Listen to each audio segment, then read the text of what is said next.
House resumes and debate continues.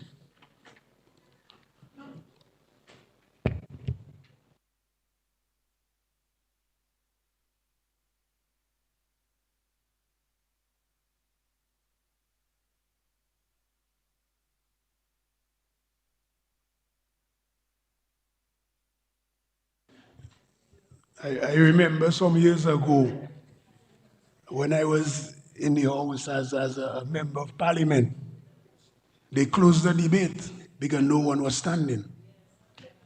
So, and I learned from that. So I'm just cautioning members, stand on your feet so we can do the people's business. Okay, let's proceed. Honorable Vince Anderson, you are recognized. Yes, You have the sir. floor. Thank you, sir. Thank you for your words of advice, sir. As a good Boy Scout, it taught me to be prepared and to whistle and smile under every circumstance.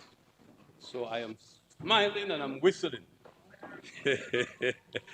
But thank you very much. I rise in support of the budget that has been presented to this Parliament. And I want to begin by commending the Minister of Finance on his presentation, and of course the staff of the Ministry of Finance and the senior public officers who worked hard to put all of this together, budget controller, and all the good staff in the Ministry of Finance, Economic Development and Planning. Mr. Speaker, I don't know, I'm not very good at the preparation of speeches. For some reason, I prefer a free flow of ideas because so many things pass through, the mind. And trying to capture them in words sometimes can be a bit of a challenge. And I like to be moved by the spirits. Ah, boy. Yeah.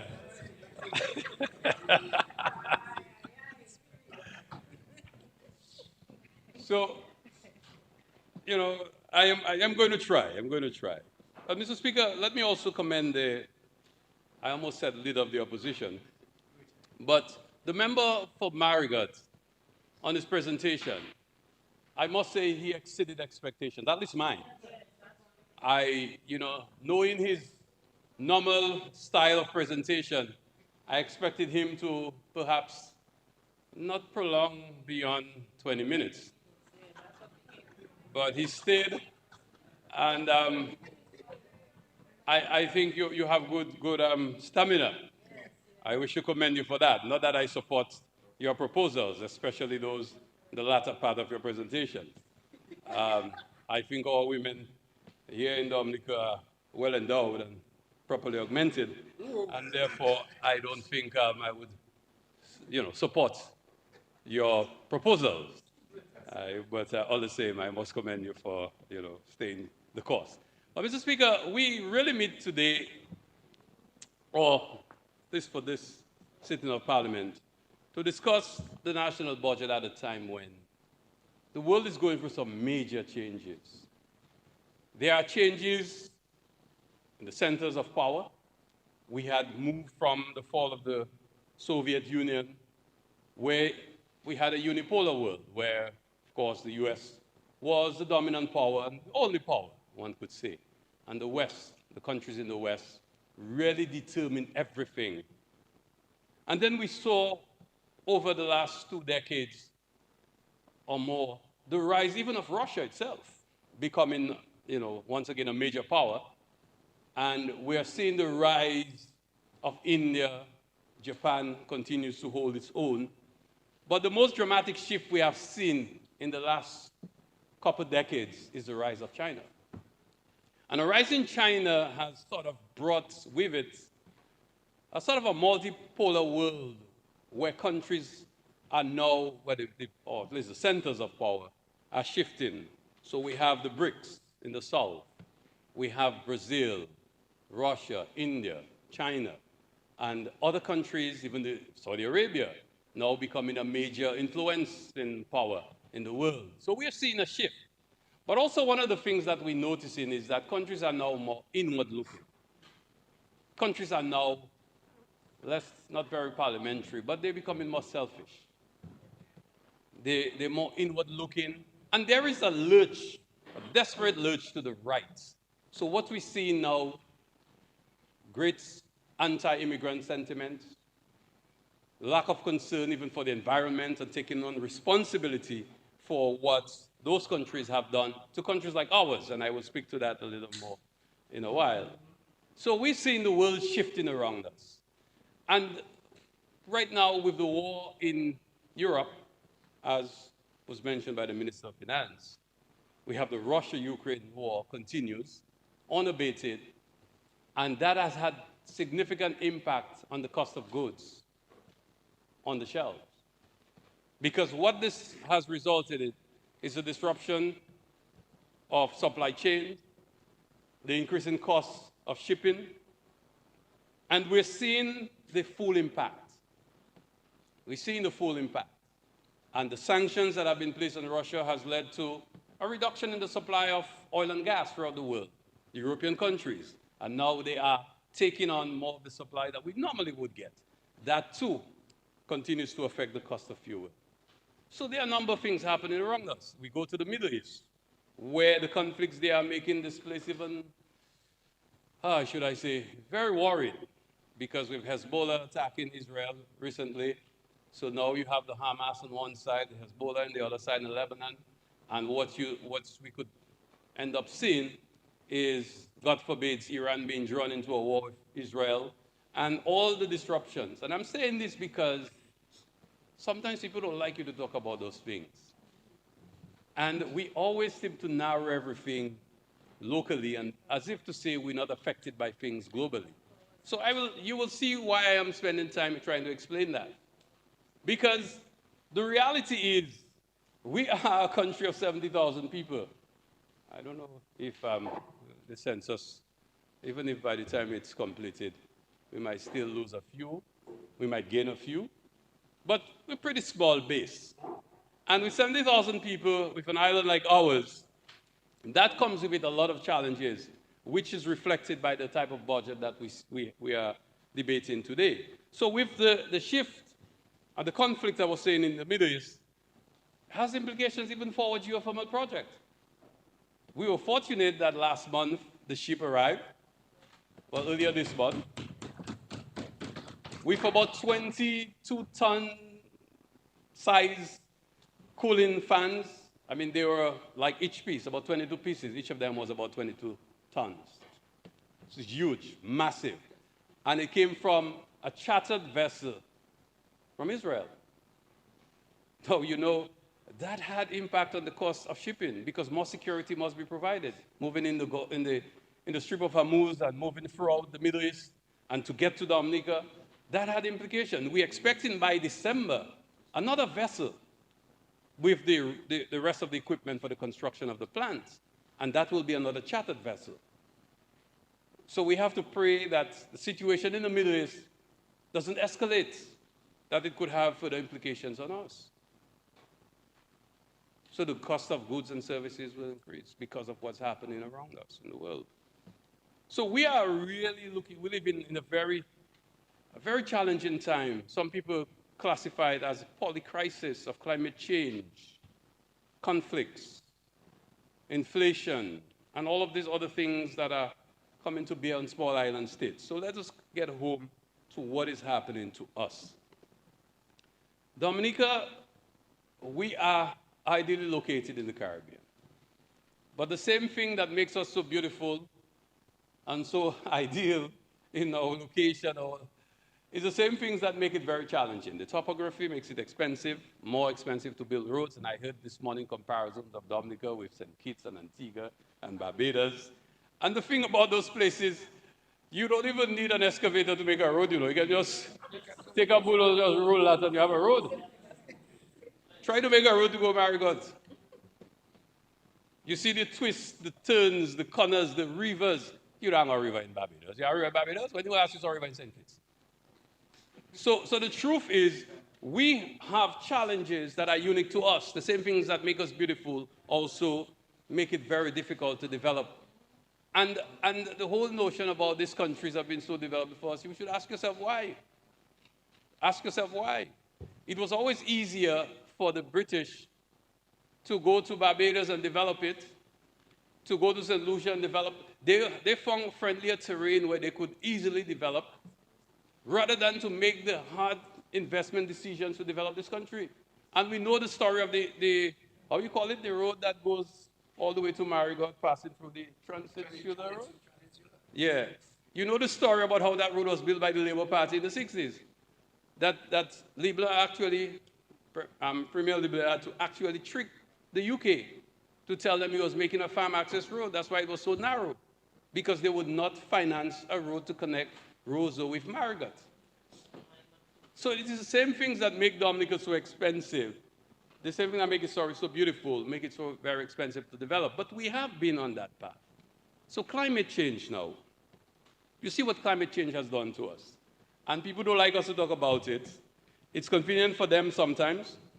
Some of them make a living out of talking about climate change. They get jobs with the UN agencies, they go overseas, they give big speech, and they love it. But they don't want us to talk about climate change. They don't want us to talk about Tropical Storm Erica. They don't want us to talk about Hurricane Maria, as if those things were a figment of our imagination or in some distant past. You never heard us talk about Hurricane David or Aline. That was a different time, a different generation. But I want to tell you, since 1999, the government of Dominica, of course, administrations in succession, have been paying for loans that we contracted to help ourselves to bounce back from Hurricane Lenny. That's the last one I could get in 99. We know the story of Hurricane Lenny. I think it was because it came just before the general election of 2000.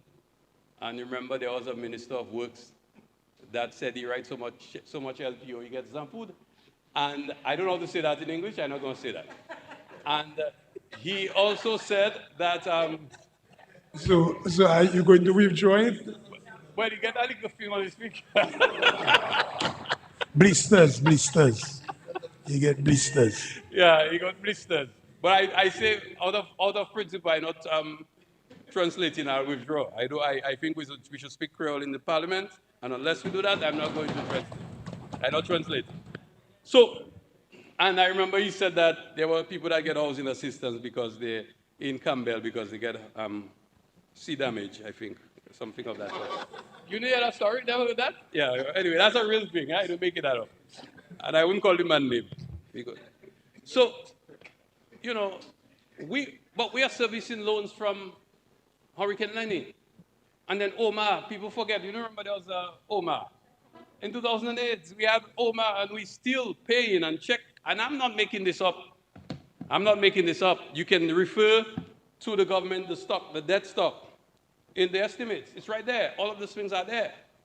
So what we've seen, and Minister of Finance brought it to our attention, that we, for the last few years, since Tropical Storm Erica, they calculated from Tropical Storm Erica, and 300 and, I want to get it right, 356 million servicing loans for us to recover from Tropical Storm Erica in 2015 and then Hurricane Maria in 2017. But I went back to Lenny. We had to get an additional, $15 million, small, Oma, $10 million. But the Layu, remember that flood and the Mathieu Dam? We had to invest over $29 million. Now that is small, I'm just giving you these figures. But listen to this. We had to spend on sea defense as well. We had to spend over 20 million, just simple sea defense after we had damage from hurricanes. And I'm not adding Point Michel seawall, which I think the former Parabad stood up by the bay and put his hands up and said, the seawall is coming. So we had the seawall because that was financed by the Venezuelans on one hand, and the Sofia to Scott said, again, sea defense. So I'm just making this connection because I want people to fully understand that in the last 25 years, we've had to contract about $500 million responding to hydrometeorological events, floods, storms, hurricanes. $500 million. And I'm saying only from debt, from the debt stock, not the additional funds that we had to use from CBI. Because if you go back and you add housing, the investments in housing under the Housing Recovery Program, if you have to look at the DVRP, which is in fact a climate-related response of over $157 million in loans, if we have to keep adding, we are seeing just an estimate, and the budget controller is there, he can correct me. We have over 63% of that debt stock from external sources just to respond to hurricanes, storms, floods, just to respond. So sometimes I hear people talk and I'm wondering, but you live in the same country? You understand things are tough. Things are tough everywhere.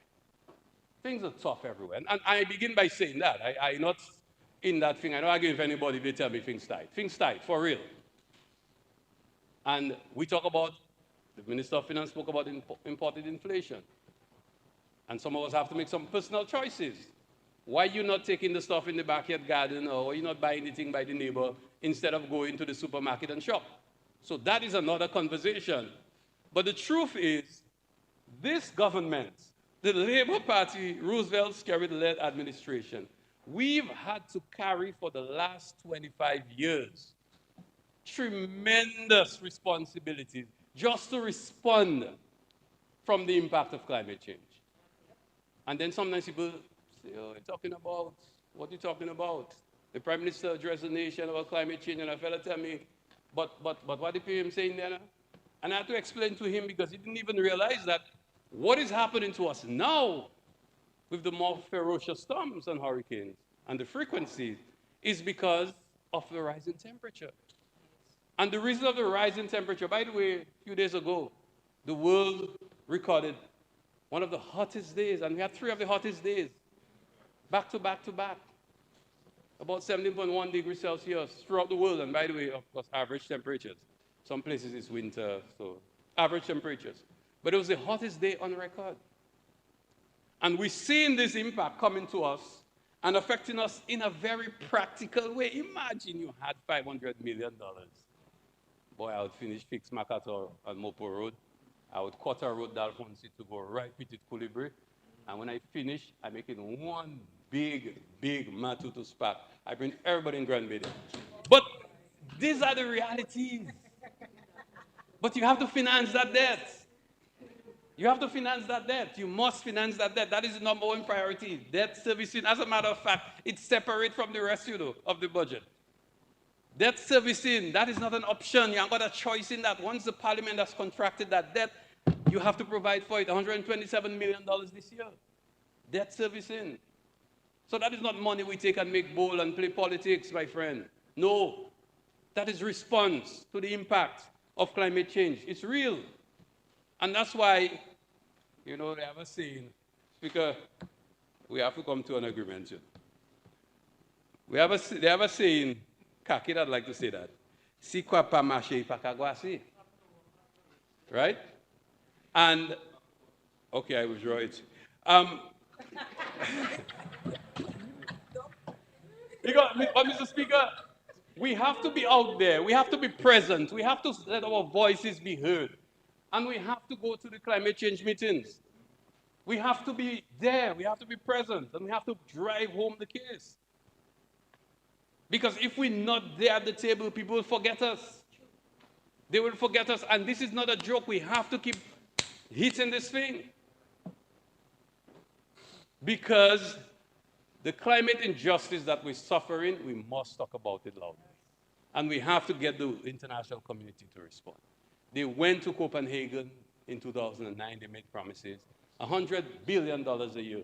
To date, we have not seen it. We've had small trickling of small amounts. But what we need to make the real impact, we're not accessing that. And that is something that we need to address together as a country, as a people, and to recognize that our government has made Dominica know has placed Dominica, I should say, in a better place than we were prior to the passage of Hurricane Maria. And that is one thing that comforts me, that I know that God forbids we get hit by a Maria-type hurricane, the damage will be less. The damage will be less. I feel comforted by that. And I can tell you, of course, because if you go around, even in Center Grand Bay, we're building homes, we're building houses for about how many, Minister Parra? Because your people always say I take it more for Grand Bay, because we share it with Dubic. 86 units being built, with a community center, with a church building, with facilities that will provide hurricane shelters as well. We're building the magistrates court.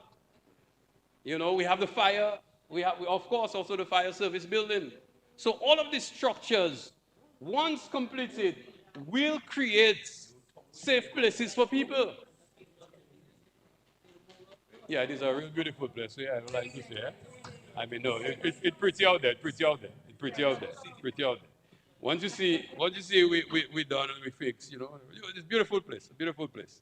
So all of this will help to create more resilience. And of course, to add to that, we're going to build a little bit to Grand Bay Road. Because part of the resilience that we need is connections, communication, roadways. You saw what the people of Grand Bay, well, from Belleville, all the way to Petite Savanne suffered after the passage of Hurricane Maria. It was impassable. Totally, you couldn't get in, couldn't get out. You had to use boats. And I also want to commend the Member of Parliament for the Petite Savanne constituency, together with his neighbor from Dalis, the member for the Lapland constituency, for pushing on, unrelenting, to ensure the connection between Petite Savanne and Dalis is complete. Because those of us in Grand Bay, we are concerned about it. And I want to thank the power reps for that. Thanks for pushing on. I'm not going to try to get credit, I was doing it. You know, so I want to thank them for that. And let's keep pushing on and make sure we can get that done. But it is part of the resilience building, and it will serve us well once we can get that crossing done and the connections restored. So it's not a cheap exercise. So coming back to us and the threats, you know, they used to say when the US sneezes, we catch a cold. That is the same thing, but it's not just the US anymore. It's the entire international community. So coming back to climate change and Dominica as a small island developing state. So Dominica as a small island developing state with 70,000 people, we have a challenge. We have a challenge. Over the last 20 years, we have expanded the expectations of our people. And I say expanded deliberately. People's expectations are much more. People got used to nice things. And don't fool yourself, you know, I see Senator, you're young. You're young. You're so young, I can remember when I was teaching. And I know I taught your siblings, you're young. But there was a time things were rough. Things were rough. And look at where we are now. Look at what we have done. Now we have to go further. We have to achieve more for ourselves and our people. But every time we keep pushing on, we're getting hit. So when we make the comparison this morning, member for Marigot, about the other islands, I was there thinking, I said, well, which of these islands were hit like Dominica now in 7 years? Back to back, 96% of GDP loss. Boom, 24% of GDP loss. Which country in the Caribbean have had to go through that? In close succession, in 2 years. When we had gotten to a stage, and you have heard the Prime Minister said, our debt to GDP ratio was almost about 60%, which is the recommended numbers by the Eastern Caribbean Central Bank. And boom, we got hit by Tropical Storm Erica. And then Hurricane Maria. And then COVID. Now we at 89%. And I'm hearing people, you know, trying to beat on us as if to say we take the money and make a Fed. The debt, you can go and see it. You can interrogate it for yourself and see what has caused that $913 million of external debt. when we have over 63% of that being from building, responding from the impact of climate change. So going back to the small country, with 70,000 people, we have a very small tax base. We have a very small tax base, and we have committed and we have stuck to it. You've heard the Prime Minister. We're not putting new taxes. We have, in fact, we've reduced income tax. We've increased the threshold. So less Dominicans are paying income tax. Less Dominicans are paying income tax now. And the only tax we really have to collect from everybody is the one on consumption.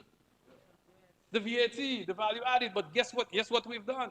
We have zero rated so many goods that we can't even really collect as we should on the VAT. And to make matters worse, our system of collection and monitoring and enforcement needs to be improved. Because I am of the view, I am of the philosophy that if we can reduce taxes on people's incomes and catch them when they spend, especially in a graduated system where luxury goods will attract more tax than the ordinary. So that's why we have the zero rated, but perhaps zero may be too low.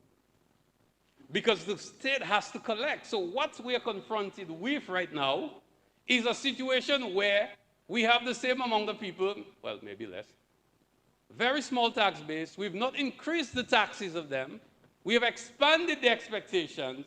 We have expanded the size of the states because we're creating jobs for our very people and offering services to our very people. And I have said to the Minister of Health, I am sure if you go back 50 years ago, when the life expectancy of an average Dominican was about 50 years, 55 years. Remember when you were growing up? You remember the man down the road there at 55 was an old man? But just like 55, right? And look at me now. You know, I mean, the truth is, life expectancy has moved to about 70. How we are now? 70 how much? We're about, yeah, almost 78. Right? COVID messed the thing up and so on. Some things distorted it. But if you go back and look at the statistics, you will see the gradual improvement. What that means is that we have a lot of more people expecting to go to government services for healthcare. We're not factoring that in. We're not factoring that in. And the government took a policy on top of that to exempt them when they get to 60.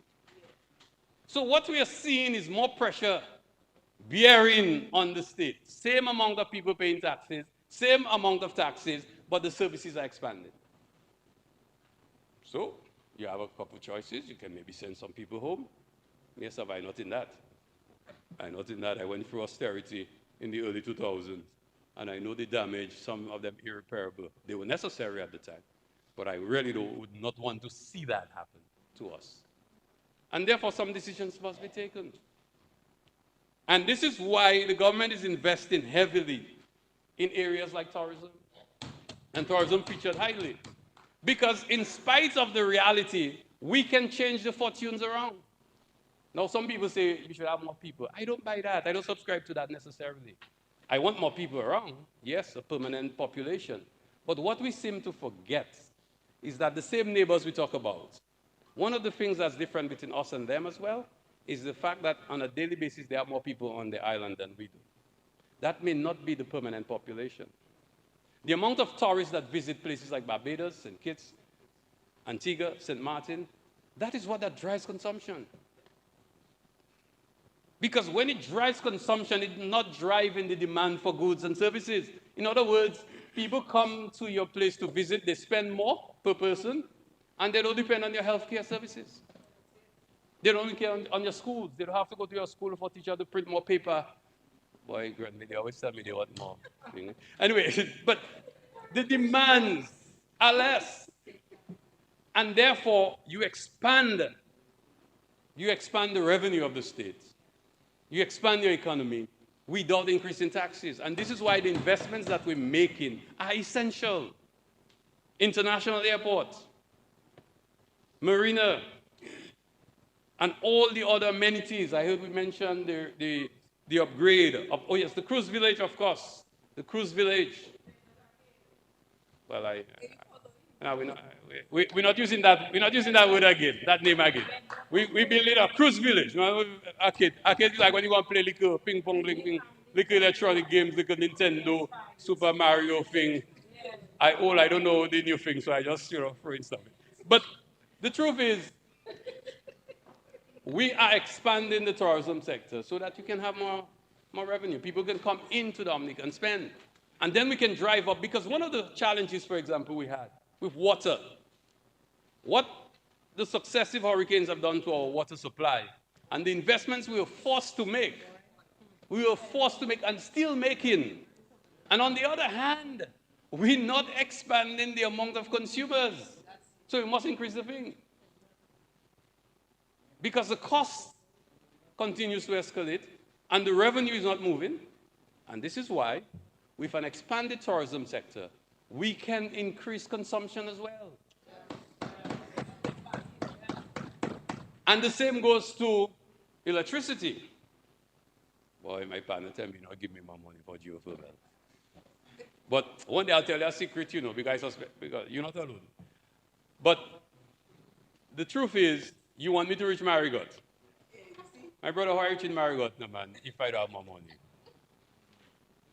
They don't make that technology yet, You can take cell phone signal and move it from tower to tower, but you can't move electricity from tower to tower wirelessly.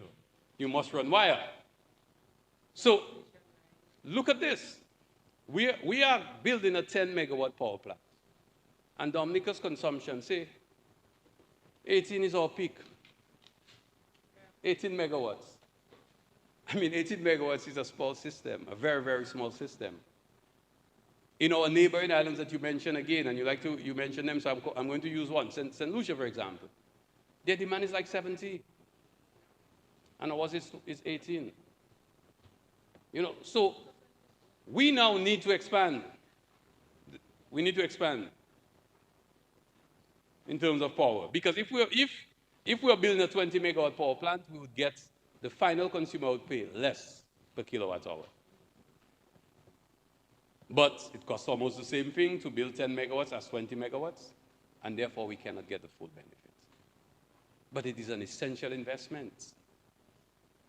It is an investment that can help now to create more opportunities. And we're connected now with tourism and ports because we are looking at the development of shore power. I like to explain. I'll always tell you, don't look so worried. I'll explain to you, brother. I'll explain to you. Don't say, Mr. just saying thing and you don't know what that is. Shore power is simple. When the ships get to the port, there is a regulation from the International Maritime Organization, the IMO, that they have to shut down their engines and take power from the shore. Fellas like to get nice words for things. They call it shore power. So that's what it is. Not S-U-R-E, It's S-H-O-R-E, shore power. So you connect, and what we're hoping to do, like Iceland has taught us, and we had a recent visit to the Reykjavik Geothermal, and to see how they are moving with shore power. And they are now expanding. They're providing 5 megawatts of power to ships, just to the port, for ships that come to port. And they are now developing another 10 megawatt facility that will be dedicated to ships. So that is something that we hope we can do together with the Ministry of Tourism and ports so that we can further expand the benefits from tourism and, of course, from shipping generally as the international regulations kick in. And that is something we're excited about. It means that we can sell power expensive to them and cheap to you. And that's why I'm after this. I am not after this because I'm trying to save the environment, by the way. Sorry to tell you, bad news. I am behind this. I got excited about it because of the potential that it could have for the country. It's a revenue source, but also it means that consumers can benefit because more power we have, the cheaper the unit cost to the consumer, and it has the benefit of saving the environment. So I'm happy, everything, happy coexistence, but at the end of the day, it's for the benefit of the people of Dominica. So this is, we have to understand this. And sometimes I think we get beating ourselves. And I know some people don't like me to say that. and people from all complexions. But I think sometimes we spend too much time babbling with each other. Sorry, quarreling, is that the right word? But as I said, I will draw in instead. I'm not translating. So we spend a lot of time having quarrels with each other. Squabbles, they say. That's a nice English word.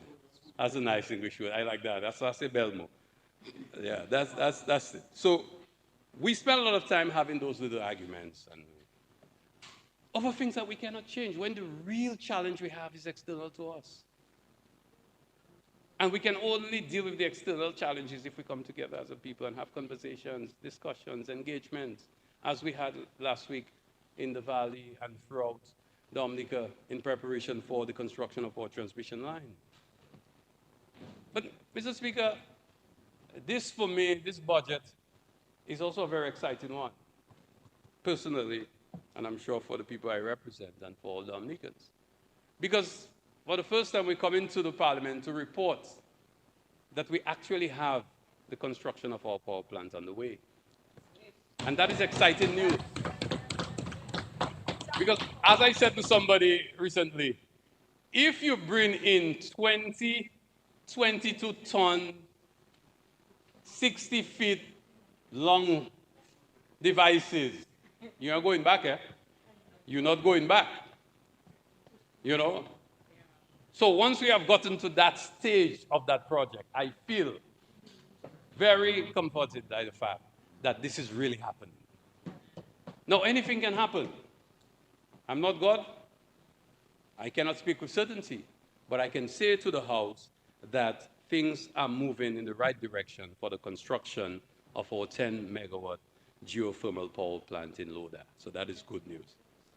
So we also, on July 18th, we informed an Indian company. I don't like to say the name because I don't like to say people's name wrong. And I don't feel like watching my notes. So there's an Indian company that tendered on that project, that won the tender. And we will be awarding the contract to them by August of this year. Once the World Bank agrees to the submissions that we have made, and I hope they don't send back for more clarification.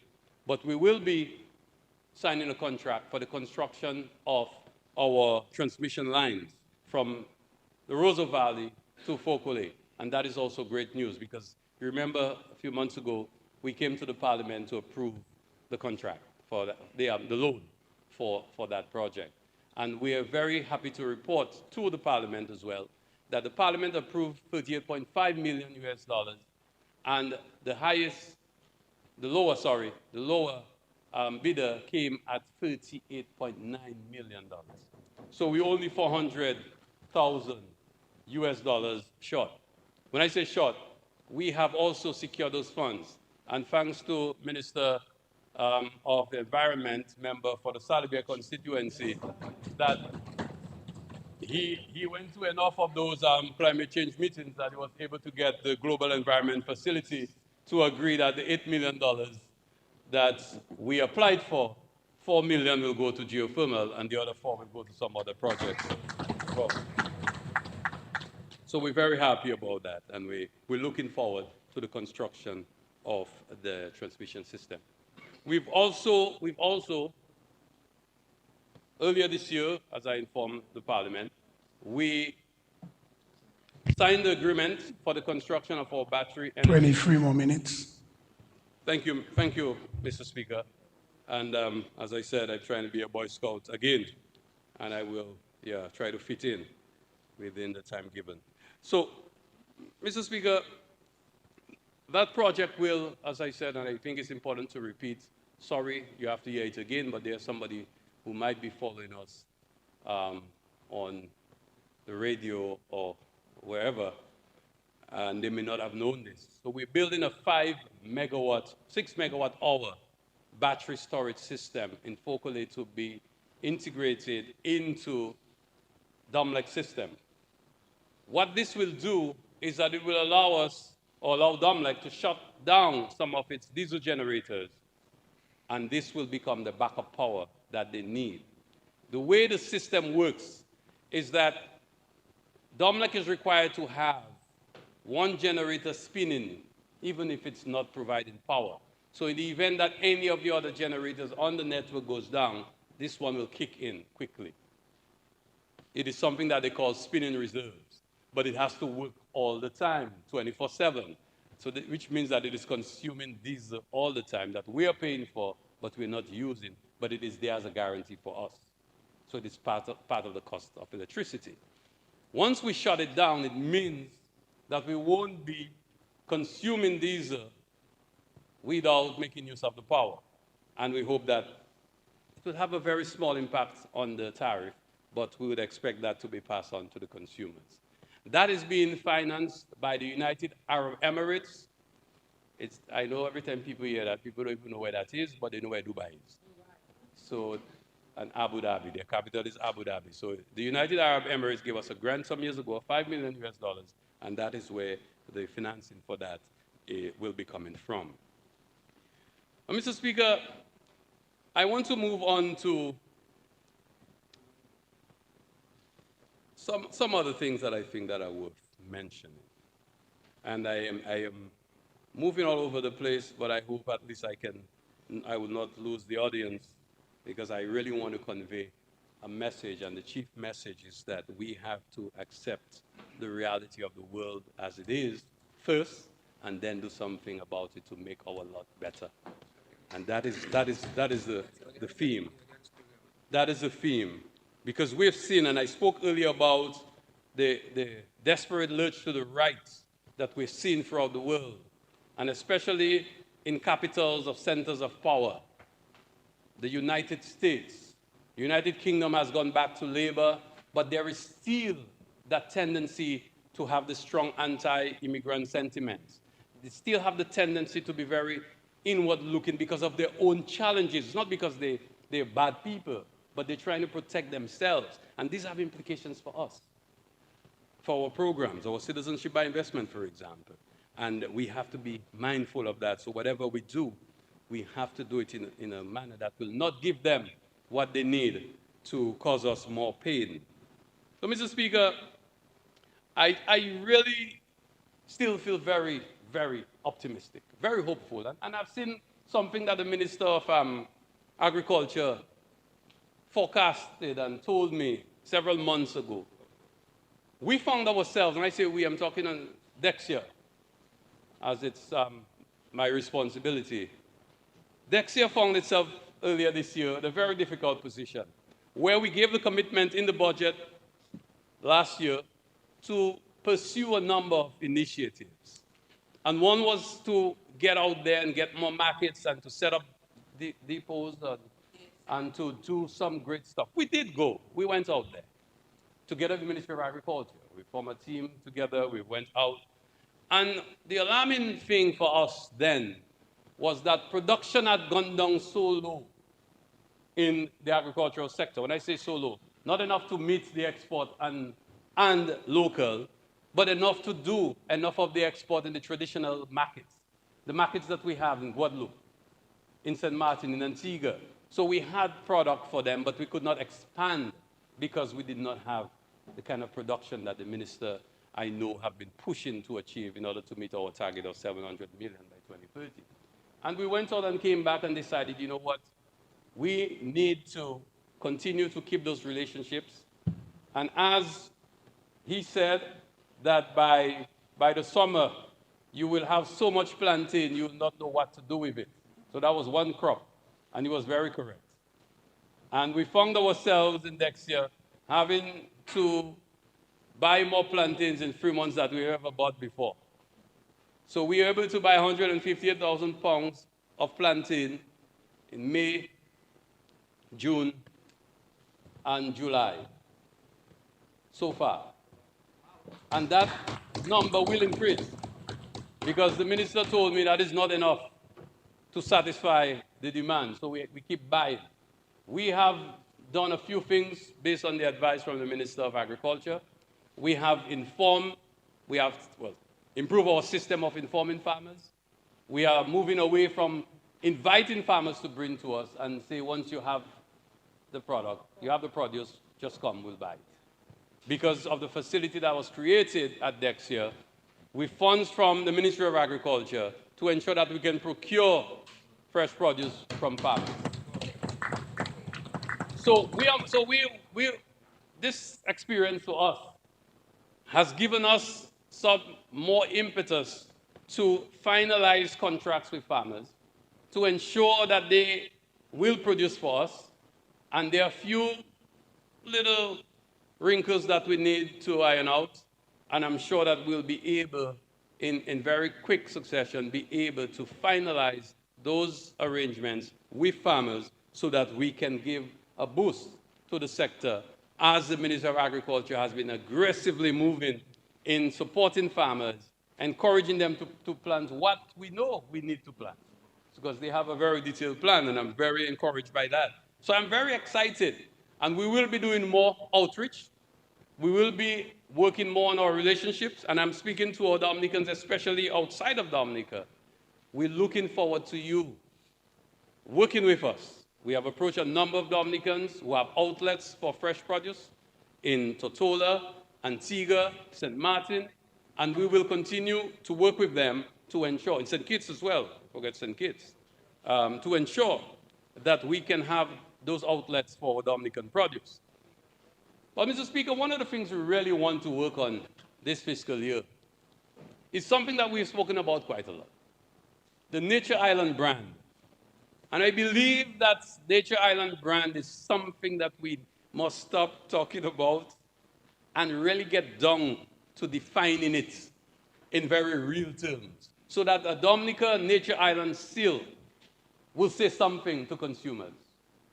And that initiative, we hope, we will partner with the Bureau of Standards to help us invest Dominica, discover Dominica.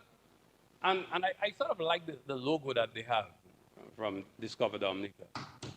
That we have to develop that Nature Eye logo that will really give our produce a boost. And I'm saying this especially in line, and I think it could work well with even our efforts at medicinal marijuana. So that one of the things that will differentiate us in the market is that Nature Isle image. Although some fellows tell me don't promote that too much, you know. Well, there seems to be a fear that market forces. Well, you don't hear this. Well, you don't hear me. Yes. What we're concerned about is that market forces may drive down the price. So I may not be too enthusiastic. So forgive me if I'm not, because I'm protecting my investors. My investors. You know. So we are hoping that a Nature Isle brand will be able to give us that additional push. And I heard the member, he's a farmer, so I respect him. Myself never planted anything in my life, so I don't know about that. But I think I will listen to him and a lot of things about agriculture. But I also believe that this whole notion about organic, I don't really buy that. I think I learned something from a gentleman. I visited his farm yesterday. He told me what we should strive to do is as close to natural as possible. Because organic may be deceitful and deceptive. Because we may not truly be able to achieve 100% organic. That's right. So we need to start positioning ourselves, that nature, Eden garden thing, you know, that kind of concept, as close to nature as possible. And we should use that as part of our Nature Island brand, so that even when we start producing medicinal marijuana, we can have that edge because a lot of people are ahead. And trust me, the Western world, the North Americans, the Europeans, all the time they were suppressing the weed, they were developing the industry in their countries. They were doing the research, they were doing the science, they had everything done, you know, to the last detail. And we might find ourselves the same way bananas are in the international market, that we might not be able to compete because of the price points. Because a guy can produce more weed than you know, in places where it's very cold, you know, more than we can in a place where it's always nice because of the science, because of the advantages that they have over having been ahead of us, plus the research that will need to be done. It is something that we need to watch. But, Mr. Speaker, I want to come down to something that, again, as Minister of Foreign Affairs, I want to express gratitude to the government of China, the People's Republic of China, for the generosity over the years. But more so, I want to single them out, because when I spoke earlier about countries that are more inward-looking and countries that are moving to the right and climate justice, China still, even if it is categorized as a developing country with tremendous wealth, but still second largest economy in the world, but it's still a developing country in the sense that all its people are not at the level that they would like to be. And therefore, they're still able to extend the hand of friendship to us. And we have to always be grateful. They always show up for us. After the passage of hurricane, they show up for us. And now, they're building 6 new schools throughout Dominica. And I'm very excited to see the progress on the Goodwill Secondary School. Very excited. And I remember last year when I visited China, and as I say, we were able, withdrawn. If we were able to convince the Chinese government that we need these schools as soon as possible. And the other challenge we had, Mr. Speaker, was that we wanted to do multiple schools at the same time. And they were insisting that they could only be done successively, one school at a time. And today, and the PS of Education is there. Minister, I know you visited every construction site so far. I want to commend you on that. We are rolling with all 6 schools, and I want to thank the minister and her staff for helping us in Tetmon. We were able to procure the land, and Minister of Lands, thank you very much. We had to rent additional space. We had to get access to additional lands. And today, we have cleared the site, and work really, one can say, will commence in earnest in the coming days, because the minister visited us last week. So I want to thank the Chinese government. So the people of Tetmon, they're going to have a lovely school. And what I remember in one of the consultations we had with the community, there was a debate as to whether the school should go up where the old one was, or whether it should go down in the village. And one lady said, "Depuis passer one place là, ou passer faire l'école là." So You would like to interpret? That's how it is. That's I the must say rule. that one in English because you will not get it. Yes. So what she was arguing is that the new school going to have a road going wrongly, and that's going to look like overseas, wrongly. And the other school, because of the location, we cannot go wrongly, so the Pakafer Lekola. And that was the argument the community had, because they had a debate as to whether the school should go up or should go in the village. So I think the lady who said it after pass around, she won. So the school is being built in the middle of the village. But, Mr. Speaker, the community has been very, very patient, and Ms. John Phillip and her staff, they have been excellent. They have never complained. They've had to use a resource center since the destruction of their school, and they have no complaints. They have made it work. The community have supported them, and they've made it work. 8 more minutes. No, that's cool. That's okay. I can manage. Thanks. And one of the things that we will be doing for them, that is that there is a hard court right outside the resource center. We will be fencing it and upgrading it and ensuring that the community can have better use of it. And I know the Minister of Sport, she normally gives us light, so I know she will give us light. So that is the next step for that facility, and we're looking forward to that. I also want to take the opportunity. I want to take the opportunity. I will not sit without commending of course, Kavim Hodge. I don't want people to say that I'm so parochial in my views. So I thank him, and that's called the century first, recognizing him, Kavim Hodge, for his century. the test match, but also to recognize that Alec Affan has opened the door, and we will celebrate him. And his score of 82 is something that was well done, and we have to commend him for that. But I'm waiting. But if you reach 82, it's easier to get to 100. It's not 81, you get to 100. Anyway, so we are looking forward to completing the Geneva playing field. And I hope that something will be done there in his honor. Because that is where he started. That is where he started. And I want to take the opportunity to extend condolences to the family and friends of Rafa. Rafa was his coach, who passed away several weeks ago, and worked hard to get these youngsters to play. And the Geneva playing field now is back in use. We hosted, the win was under 19 cricket. We are now hosting the DCA tournament. I don't know how they call that, but anyway, they're playing cricket there. I made sure they have what they needed. They told me the last thing they told me they need rope.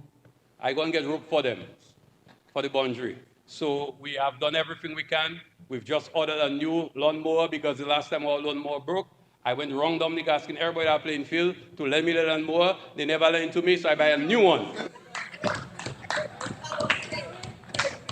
And my partner I can show you the picture.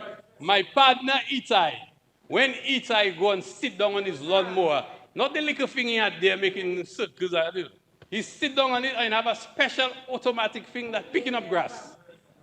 And when he finish, just pressing a button and the grass coming out. But Mr. Speaker, I am very passionate about my playing field because I remember how it was when I got there. And people laugh at us. They said it was Jurassic Park. They take pictures, they send on Facebook. I'm asking them, put their pictures on Facebook. No! Go viral, go viral. That's the expression. Sorry, I'm not really good in the thing. Let them go viral. The same people. And I saw a lady that was putting this thing and giving us blow. She was selling bakes and chicken when we had the tournament. But I doesn't push people. So I just smiled to her. I doesn't push people. So we really have to change the language. But we need people, the stenos would have to understand and write the language too.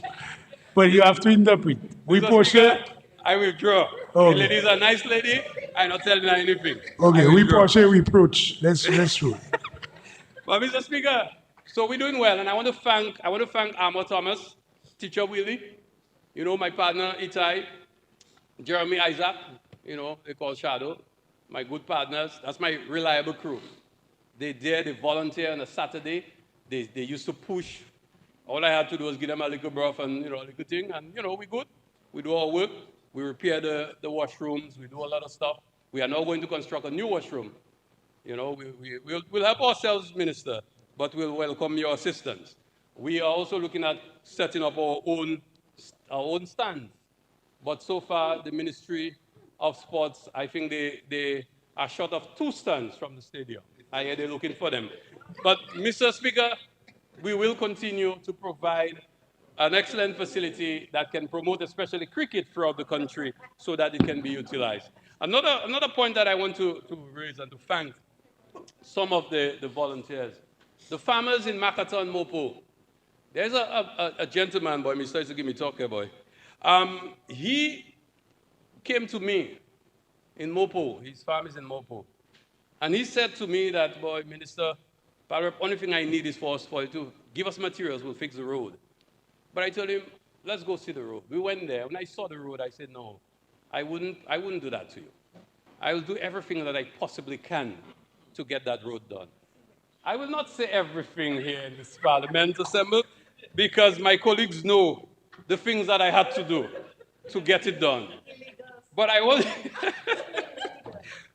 to thank the Ministry of Works for the assistance, Minister Grant especially, and his permanent secretary, Mr. Lancelot, for their assistance in providing a copious amount of cement and to ensure that we had enough tariff to get the job done.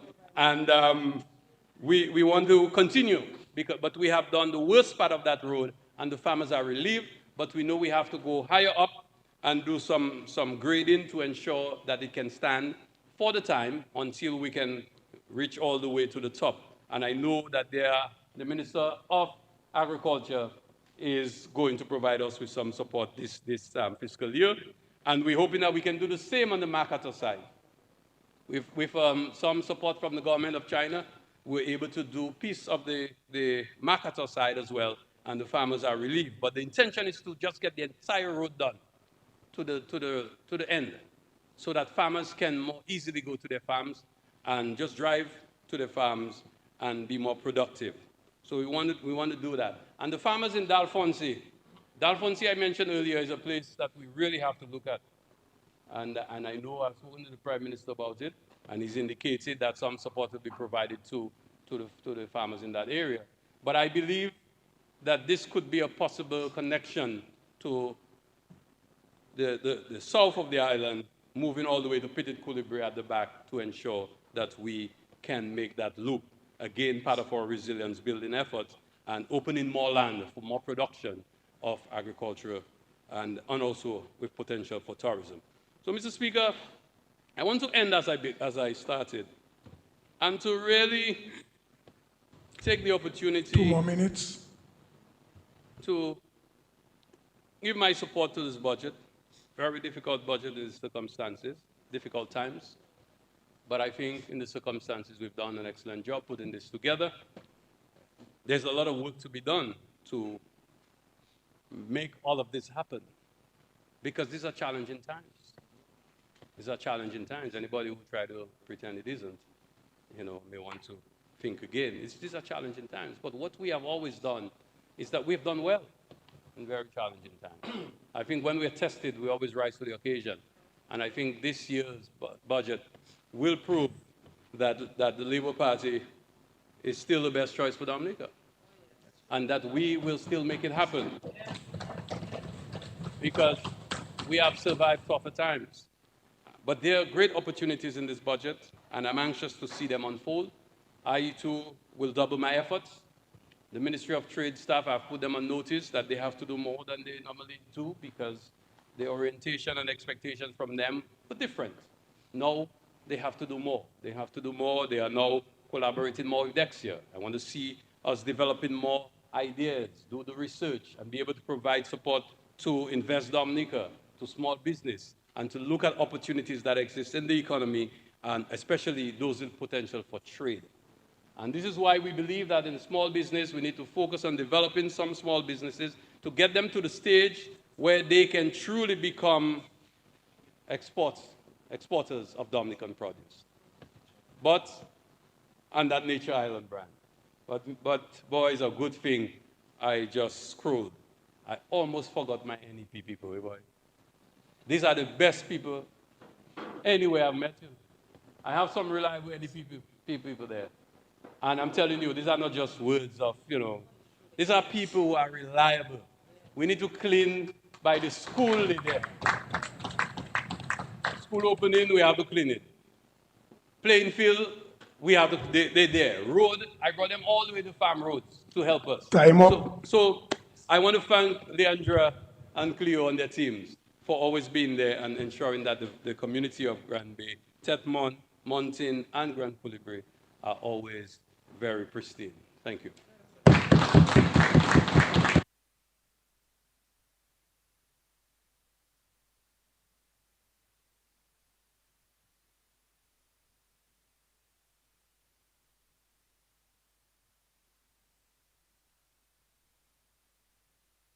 Yes, Honorable Kozia,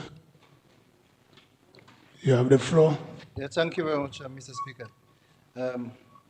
Mr. Speaker, I rise to support the budget set before this House. I'd like to thank Dr. McIntyre, the Minister of Finance, and his team, and also the cabinet colleagues for preparing this budget.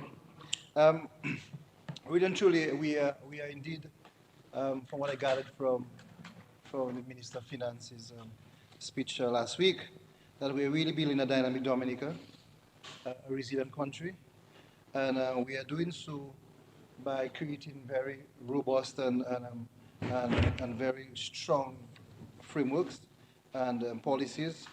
And I think those will be affected by internal forces, but also by what's happening in the international world. So after listening to the Minister of Finance, it is clear that there are a number of components to building, of the continuing building our resilient Dominica. And those tie very nicely with the ministry I'm charged with leading. Um, Within the Ministry of Environment, we do have environmental coordination, forestry, wildlife and parks, Dominica Solid Waste Management Corporation, constituency empowerment, Canal Affairs, and the National Employment Program. And if we scan through the draft estimates here, 2024, 2025, we'll see a number of line items, and I speak to rehabilitation of the trails and eco sites, the constituency empowerment, reforestation, enhancing the natural environment, multipurpose Kainagu center, waste management at the community level, strengthening our livelihoods in the Kainagu territory. We are doing also the phase down of hydrofluorocarbons and through the Montreal Protocol, the Kainagu Development Fund. And so all of those bits and pieces that really help to magnify what should be a dynamic Dominica. And so the key components I speak to, first and foremost, I think is governance and the institutions of government. And so, so for example, in the past few years, we had post-Hurricane Maria, we developed the CREED. We had the Climate Resilient Executive Agency of Dominica, and that has now transformed into a capital projects unit. So that's a pillar thing, a key thing. We also foster a lot of participation in government. So for instance, just recently we had a number of pre-budget consultations, and that's important. So that's a key thing in developing a budget and having a resilient country and a dynamic Dominica. But also, we're also mindful that we have to have well-designed economic policies. And so we ensure that we diversify the economy in the past few years to ensure that we do not depend on, or we do not let happen to us what happened during the colonial period, where we depended on a single product to move our economies. And so we have been able to diversify. We have moved into tourism, agro-processing, and we are growing our agricultural sector as we speak. And so this in itself are very, very strong and very, very powerful policies that will help push our resilient country. Mr. Speaker, we also understand that education and the development of skills is very important in that movement, clearly articulated in the budget address as well. So we have to continue to provide a high-level education and access to that education. And it's very, very clear that in Dominica it is so visible, access to tertiary education through our Dominica State College. Every child having access to secondary school. Every child also having access to primary school. That's a key thing. Even recently, the Minister of Education will expound on that as well, but we have been able to develop our skills. The CVQ has been done. And as a matter of fact, the comrade Henderson spoke to the new schools funded by the People's Republic of China, and we're pushing to have the Goodwill School be that a premier skill development institution. So we are doing this, very, very important. And in my constituency, we are doing this the Siniku Primary School. It's going to be a brand new school, and we're hoping that that the little discomfort that we have now clustering our students at Salibia, once that school is done in the next 2 years, we will see a massive drive and moving forward in the Siniku area. So we have this. But Mr. Speaker, also we cannot divorce from the conversation the health and health of our people. The Minister of Health spoke this morning about all of the issues that have been dealt with at the health level. And so we know that we are ensuring that there's universal access to all our health services. That's key. If we are to build a resilient country, if we are to continue to build dynamic Dominica. And also, we have seen a lot of investments in public institutions, in public facilities, a number of health facilities across the country, brand new health centers, in some cases, a hospital and health center in one constituency, for instance. So we are doing this. And we just heard recently in the budget address by Honorable McIntyre that the nursing structure is also being done. So we are making headway in that light. And it is important to highlight those issues because building a resilient country, as Comrade Henderson spoke about, it's not easy for us in a small island developing state. And especially being one that is very, very rugged. One that was good to my people because we dug behind the mountains and stuff and in the valleys and we survived. And I speak to the Kanago people, but one that has a lot of challenges for us when we have to develop our infrastructure. So, Mr. Speaker, I want to shout out the people of that space, the Wakama Tupegua area. I want to pick them up. Yeah, it's people have been good to me. Have been good to the Dominican Labour Party. People I am continuing, and I am always happy to serve once called upon. But Mr. Speaker, another pillar component that the minister spoke about in the budget address is infrastructure, and that's important within the narrative of a climate resilient country. So we are continuing to develop modern, efficient, and sustainable infrastructure. And Mr. Speaker, I speak specifically about transportation, energy, and telecommunications. So communications, for instance, we know that we have our access to internet services across the country. A story that we seem to forget after Hurricane Maria when everything was destroyed. We were able to bounce back. The East Coast Road that traverses through my constituency, that traverses through the Casabas constituency, is a major investment, and we speak to $127 or $28 million for that new road. And I just want to really thank the people of my area, my space, from Wakama to Pegua for being patient, and some of them would have suffered a lot of dust and horrible road, but I think we are getting to a final place, and once that is done, we can see that tie nicely with the international airport, and people will have a easy line to the Kainago space to enjoy what we have to offer in terms of history and culture and heritage. But Mr. Speaker, we also heard the minister speak to the marina, the international airport, our new cruise village, our new cargo port with onshore power coming up for the geothermal, and also geothermal energy. One of the things we realize as small economies that we have to realize that the cost of fuel, which we have no control over, affects our economy, affects everything we do, from your home to production, and in factories and in the tourism sector.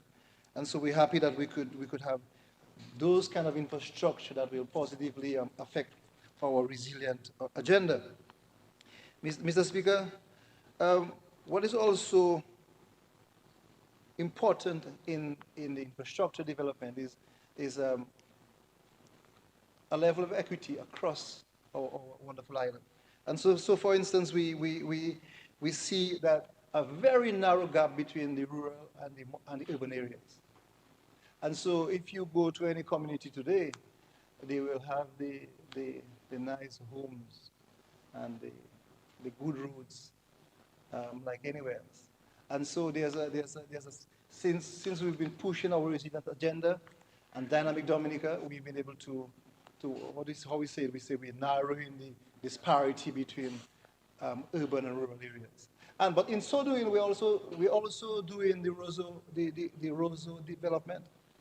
It's a project we started back, but we are doing it, and that is a big significant part of our story as well, because as the center of commerce and of government services, we expect our town of Roseau to be a shining example in the region, and just to say that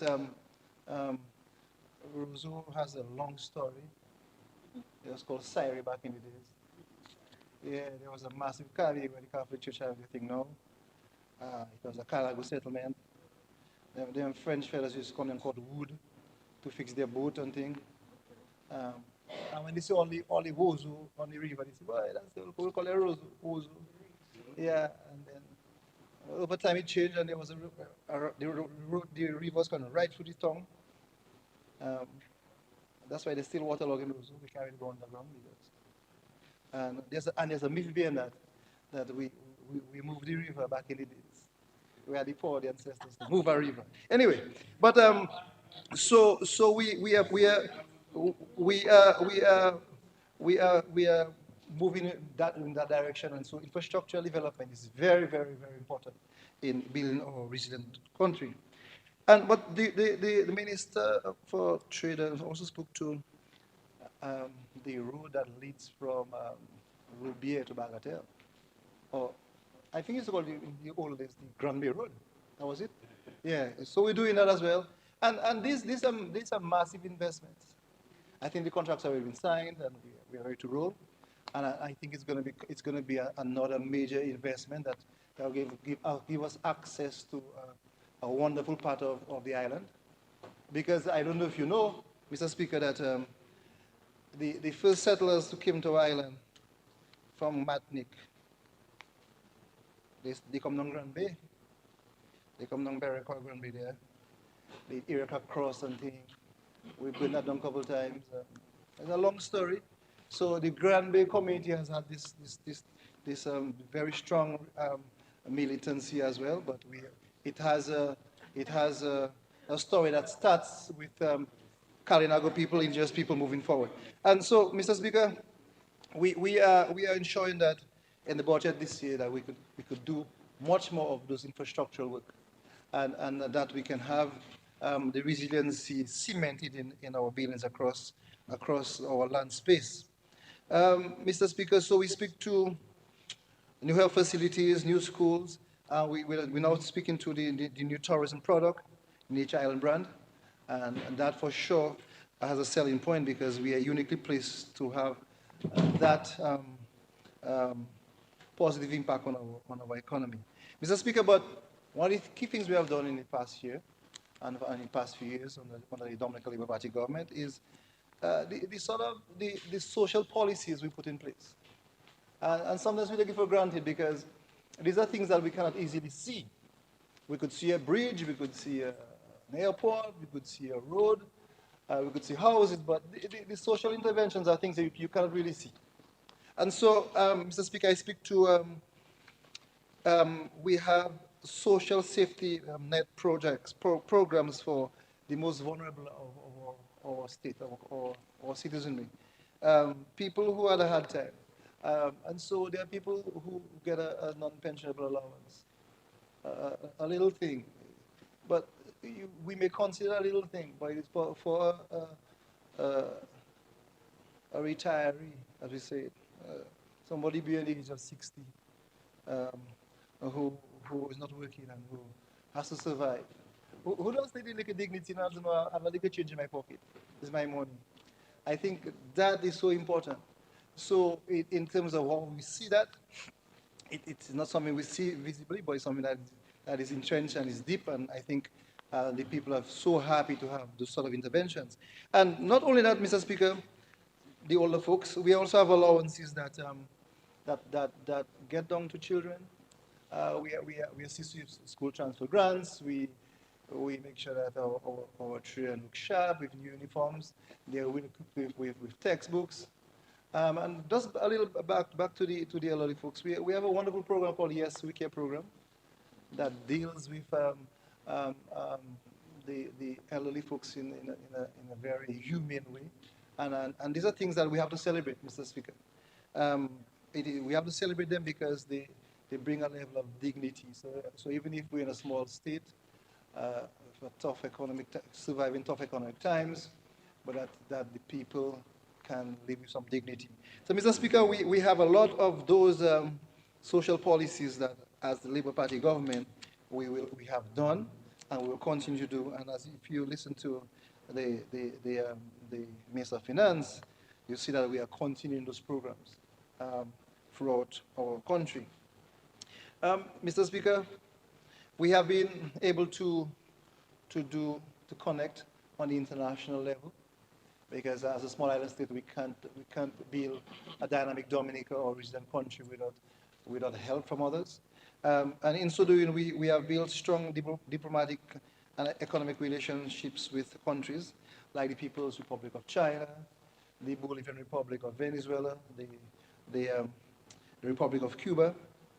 We have had wonderful relationships also with the UK, United Kingdom, and Canada, and there are a number of projects that we have done with just having good friends in the international world. And so these are not things that we should take for granted. These are things that really count, because in building a resilient country, in building a dynamic Dominica, a pillar or a major component of this is how we continue to nurture and build international relations. Mr. Speaker, we have to continue to be resilient and be able to adapt. And I think that is really the message of the budget we have before us. That we have to continue to be resilient, and we have to continue to adapt to the times. I mean, Comrade here made the point that it's tough times out there. And we're able, for the most part, to ensure that the basic services across the country, they're provided to our citizenry. A simple thing like getting paid at the end of the month. And if you look at the wage bill, you'll understand. If you go through the estimates and look at the wage bill, it's a tidy sum of money to run and operate a country like ours. And so we have to take this into account. And so we are building resiliency. We have been able to, on the resilience side, develop our disaster preparedness plans. We have shelters built across the country. Soon I'll be having one built in the Kainagu space. It will be called the multi-purpose Kainagu Emergency Shelter. It will be a wonderful edifice. It will portray aspects of Kainagu heritage, etc. So we are doing this. Mr. Speaker, we have our new Met Office. Recently we had I think one of our first broadcasting the proper thing. Now we have a screen, and you see the map and you see the wind blowing and things. We have that done, so we're ready. Yeah man, high science. We have had early warning systems, so along our major rivers we have sensors to shoot messages back to the head office that to give for flood warnings, etc. This has been done across the island, and these are things they are little. Some of them are little in the Zion, in the bush, and people don't see them. But I think these are some things we have to speak to more about, because we have to continue to stay ready in the event of natural disasters, because it's very clear to me, and the science is very, very clear. And so sometimes when I go to those international forums and fellows present their papers and like my comrades say, their thesis on our vibes, it's true. The science is real that there will continue to be increasingly bad weather conditions in the region, and it will be more frequent. And so it's not a myth. So it's real. And just recently we had the Hurricane Beryl was coming through. I mean, I think it's the first time it affected our neighboring islands like that. I think, and I don't think they understand what we have to go through as a small country. But we have been tested, and we will continue to do that. But I think just having the important institutions ready, the Met Office and the Office of Disaster Management ready, with necessary tools, we can continue to build that resilient country and continue to move towards shutting that dynamic Dominica. Being able to adapt is also important, like I said. And so we are promoting economic resilience, and that will withstand those major shocks. And the shock I speak about is not just the economic shocks and also pandemics, but also natural disasters. So we had to deal with COVID-19 recently. Just before COVID-19, we had to deal with, that was a pandemic with Hurricane Maria, Tropical Storm Erica. And if we go back in the last 20 years, we have been hit by so many weather situations that we have to be more than ready to stand up against those things. So, Mr. Speaker, um, within the construct of this budget this year, we see very, very clearly that we are investing a lot of money in ensuring that we build our resiliency. Mr. Speaker, um, I have a passion for the environment. I'm happy to lead the Ministry of Environment, Rural Modernization, Canal Upliftment, and Constituency Empowerment. And to say that we are on a drive to continue to encourage fellow Dominicans to play their part, to be part and parcel of keeping our environment intact.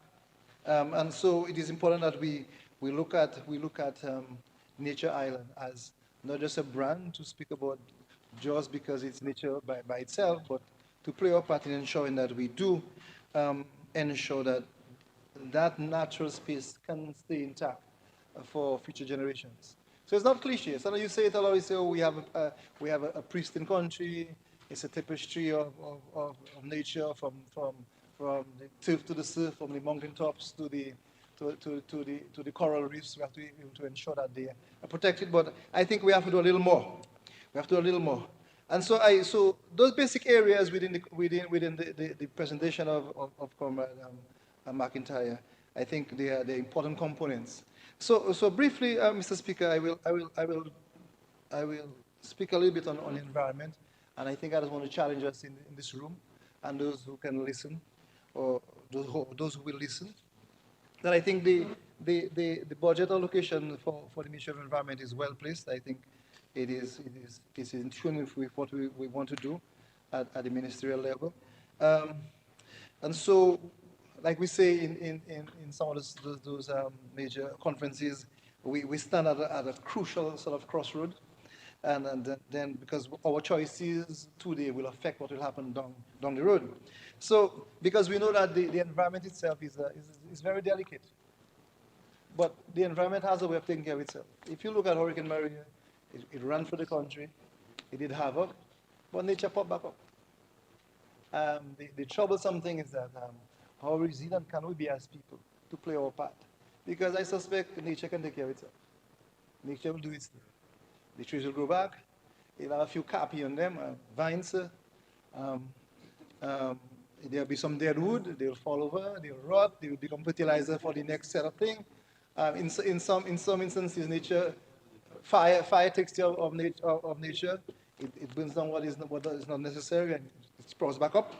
But we have to have a different mindset in how we treat with aspects of the environment. So, Mr. Speaker, we have to protect and preserve that gem that we have.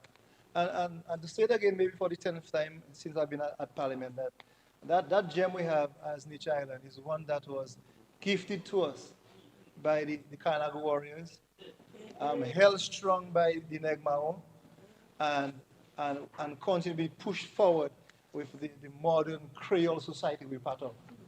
So that's important. We have a unique opportunity in this time to play our part to ensure that asset we have been given from our ancestors can be left in good standing for the future generation. So I just want to ask and say to the listening public and to the members of this House, Mr. Speaker, that all of you can continue to join our activities at the Ministry of Environment, clean a mile, sort your garbage at the source, separate them cans, recycle, just play a part. Plant a tree, and we have been planting trees across the country. We are planting more than 300,000 trees. We have planted trees in the chemutai, in the heart of the forest. And one thing I'm concerned about though is the fact that you don't see that, because when you plant a mahogany tree, Mr. Speaker, you're aware of this. It'll take at least 20 years before you see a tree.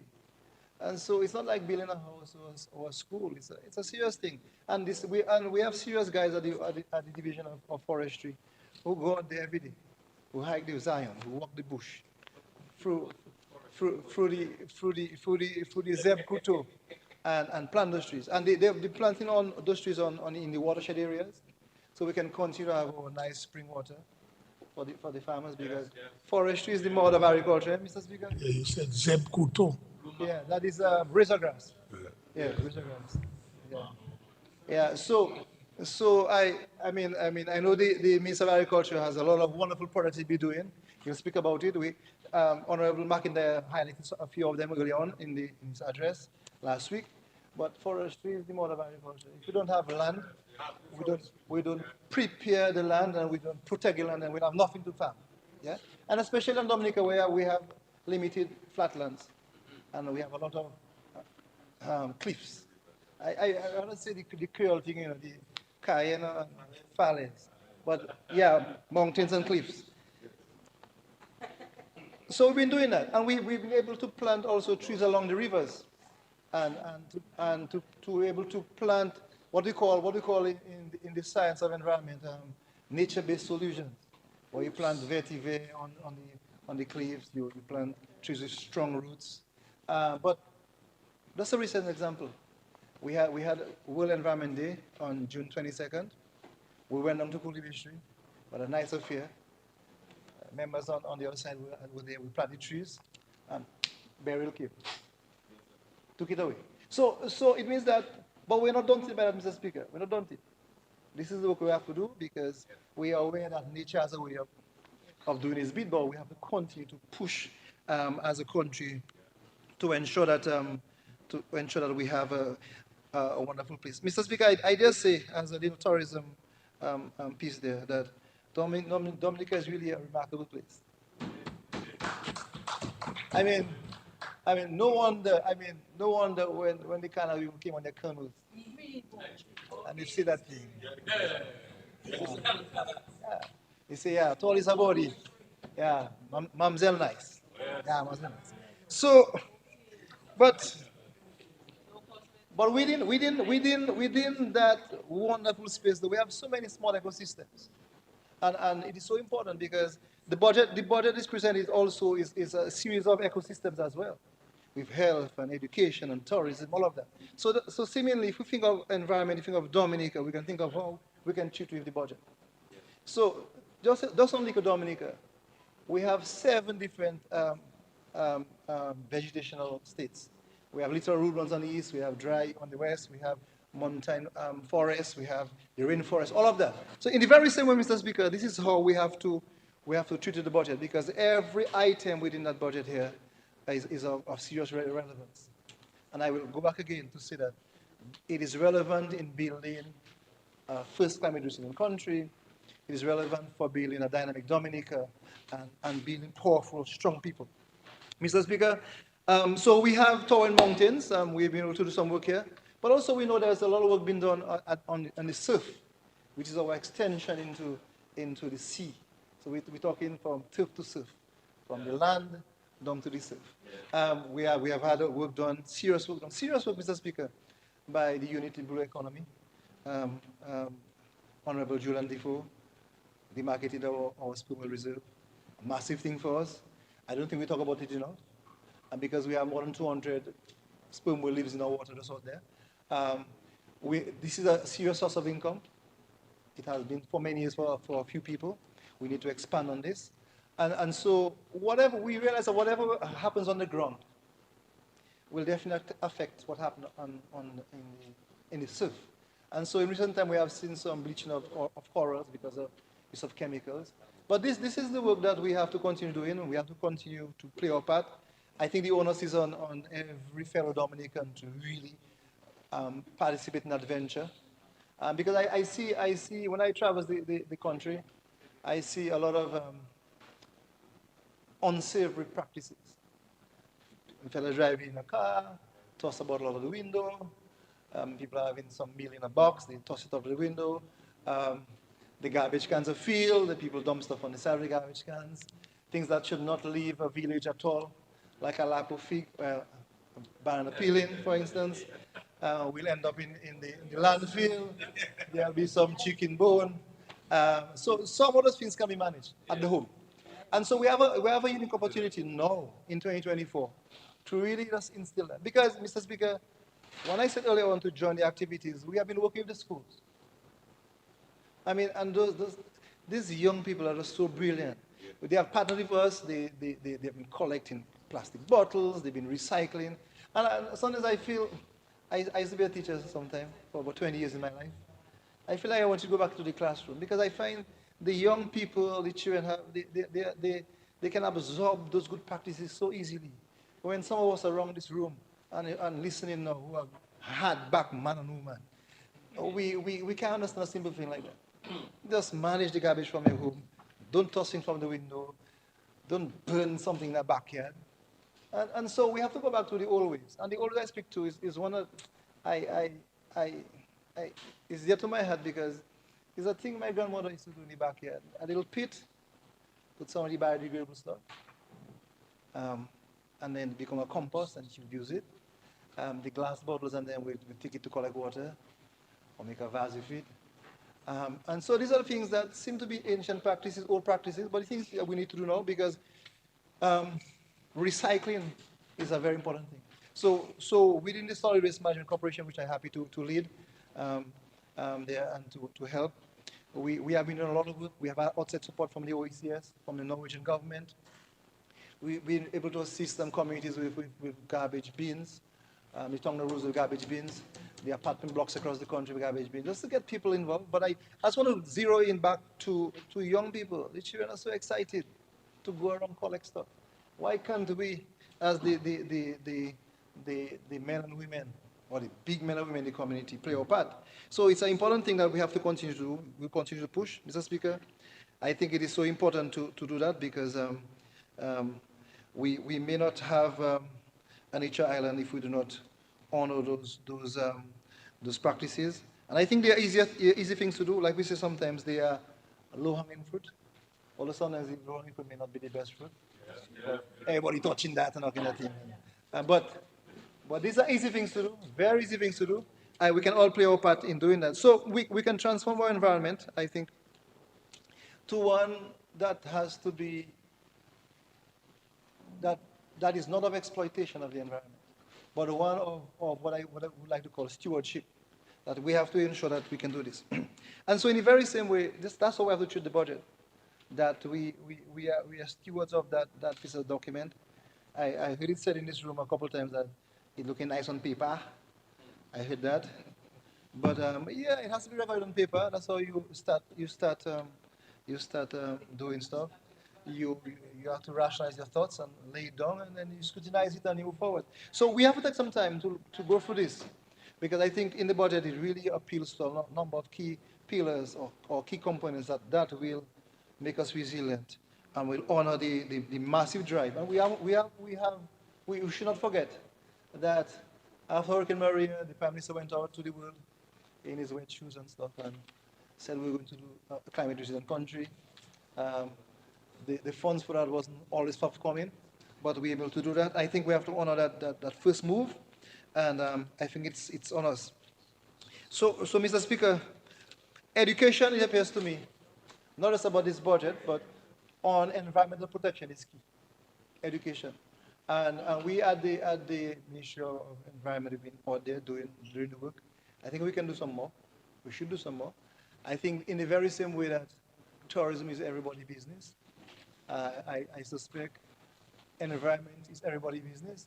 Because if you have an old environment, then there'll be no tourism. If we have land degradation, no agriculture. If we have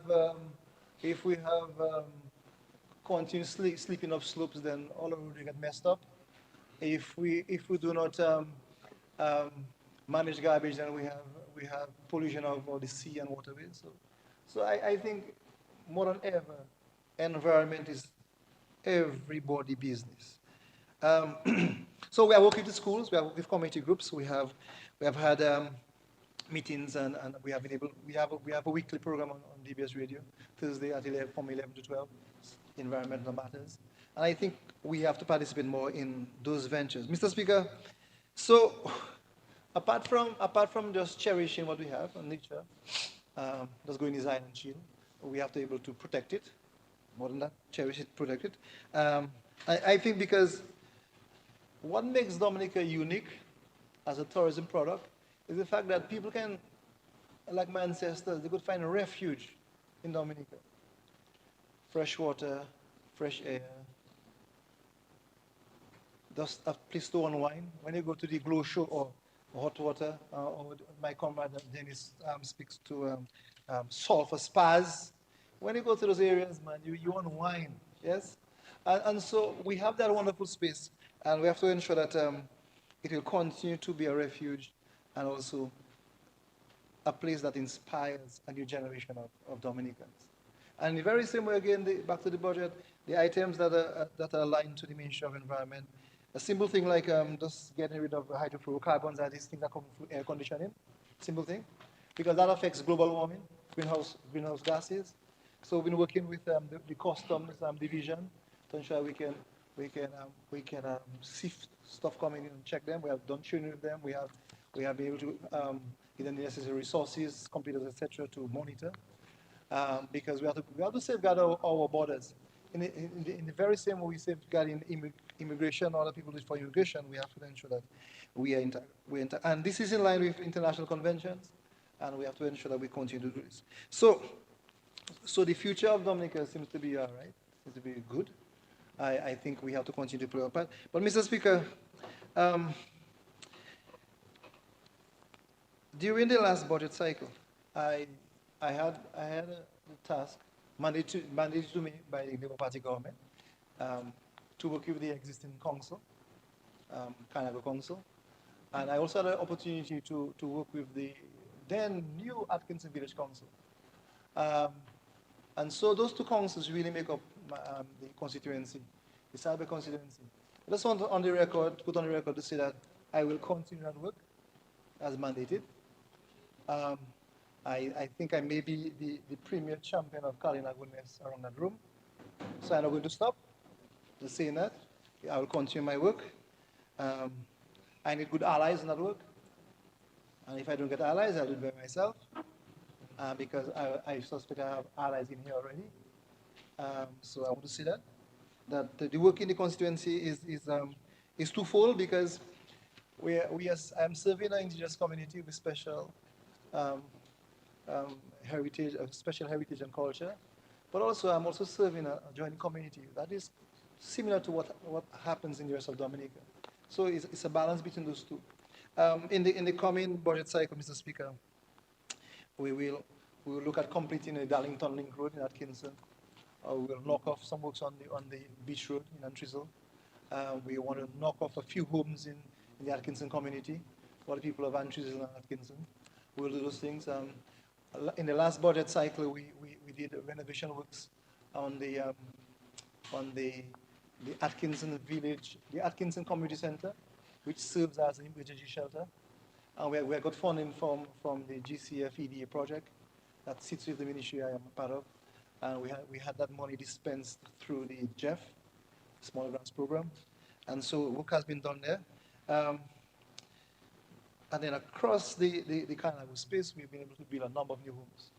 I mean, when you go to the Kanago territory, it's a far cry from what was there before 2020.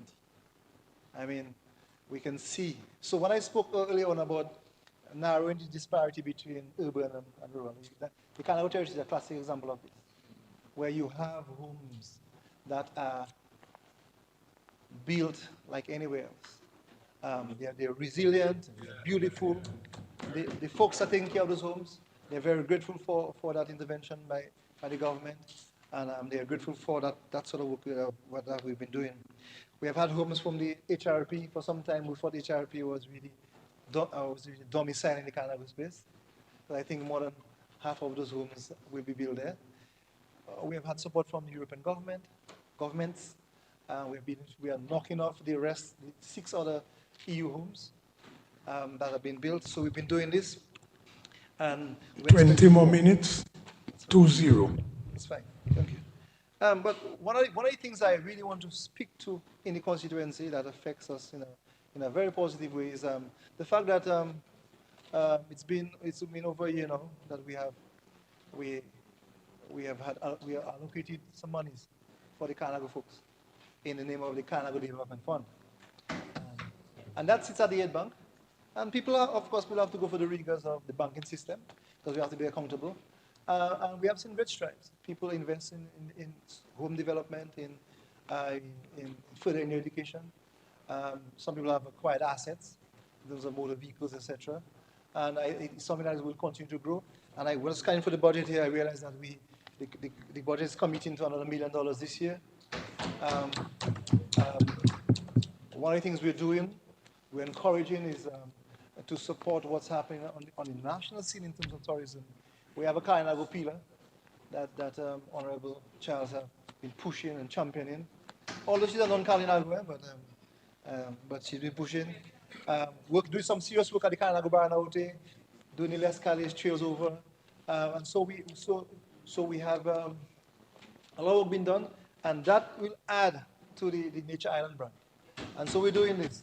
And so we're happy that the fund itself, because we must not forget that there have always been the situation where the Carnago folks were disenfranchised because they had no access to land as collateral.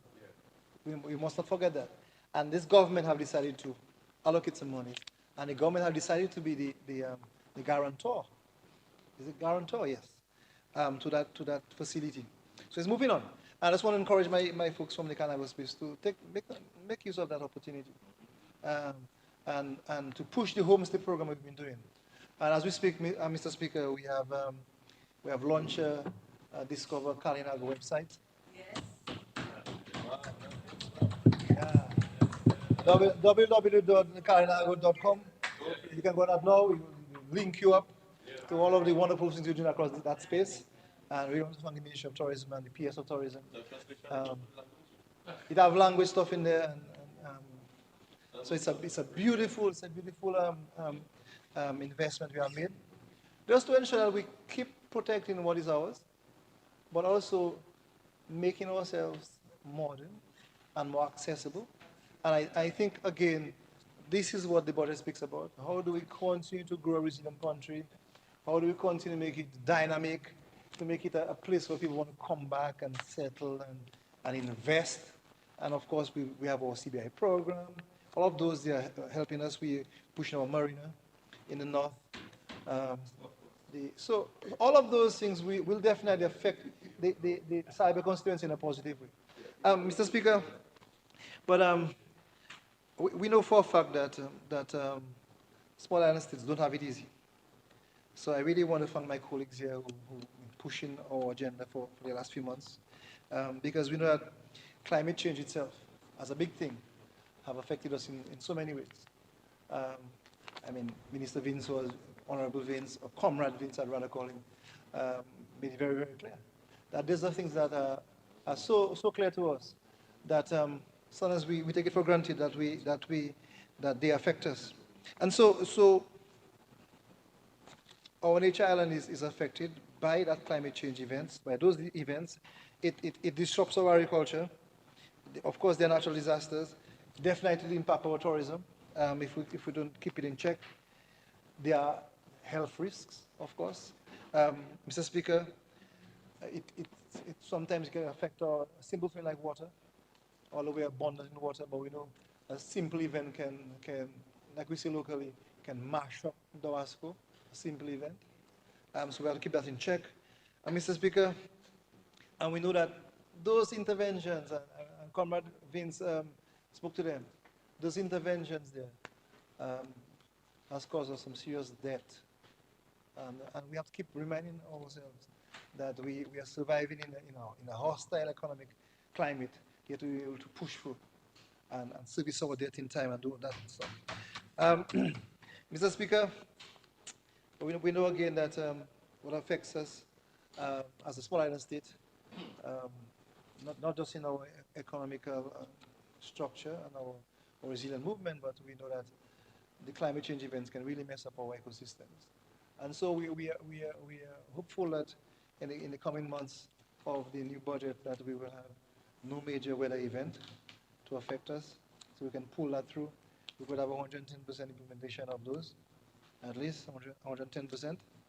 And I believe that this government is well equipped to achieve resilient Dominica by 2030.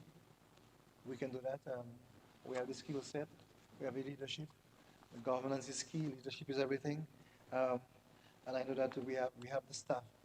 So that's on the ground level, really doing the hard work across the departments that I serve. I'm happy to lead on. Well, I should maybe say chair on, because these people are really good at what they do. The people at Forestry and Wildlife and Parks, the director, Mr. Britton, and his team, the folks at the NEP. Sometimes we speak about the NEP in a sort of flippant manner. And we call all sorts of names, but I mean, part of keeping Dominica clean is what the NEP do, a major component of the NEP. But just to say that the NEP is not just that. We have people in the program who are in the public service, who are wetting their feet in the system, and they will be PSCs and head department in the future. We have also major investments in the private sector that they don't get a larger shares or dry money or in their hands, but they are saving on their wage bills.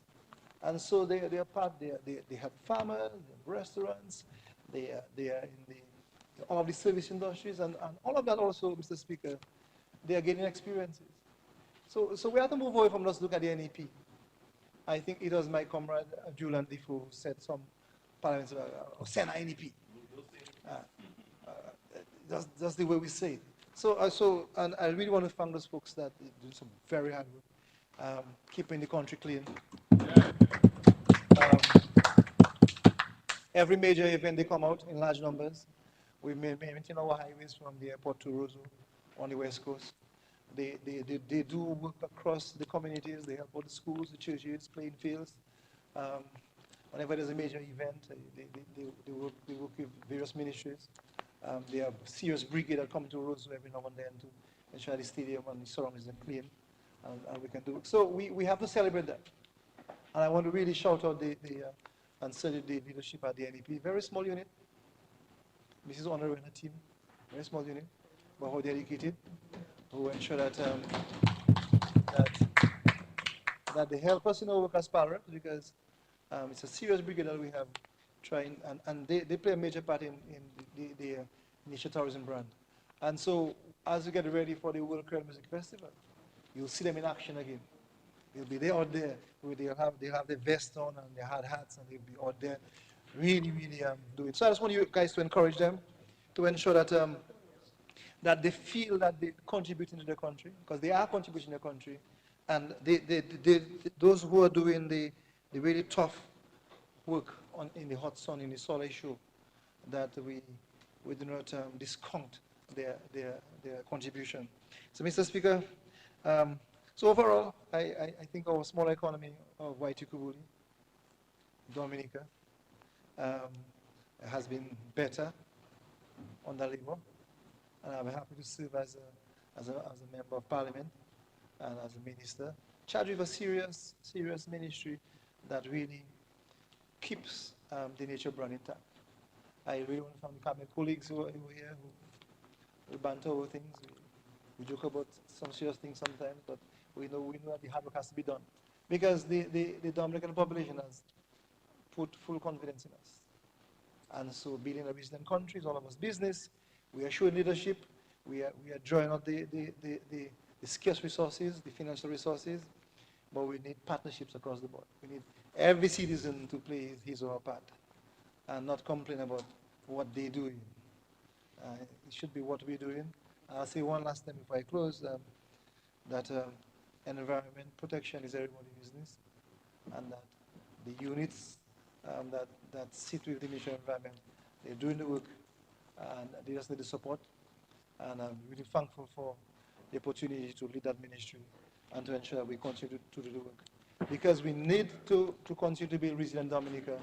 And as we magnified in 2019, we need to build a dynamic Dominica, and that dynamic Dominica is built on a solid foundation of environmental protection, sound fiscal policies, good management, and serious and dynamic political leadership. Mr. Speaker, thank you very much.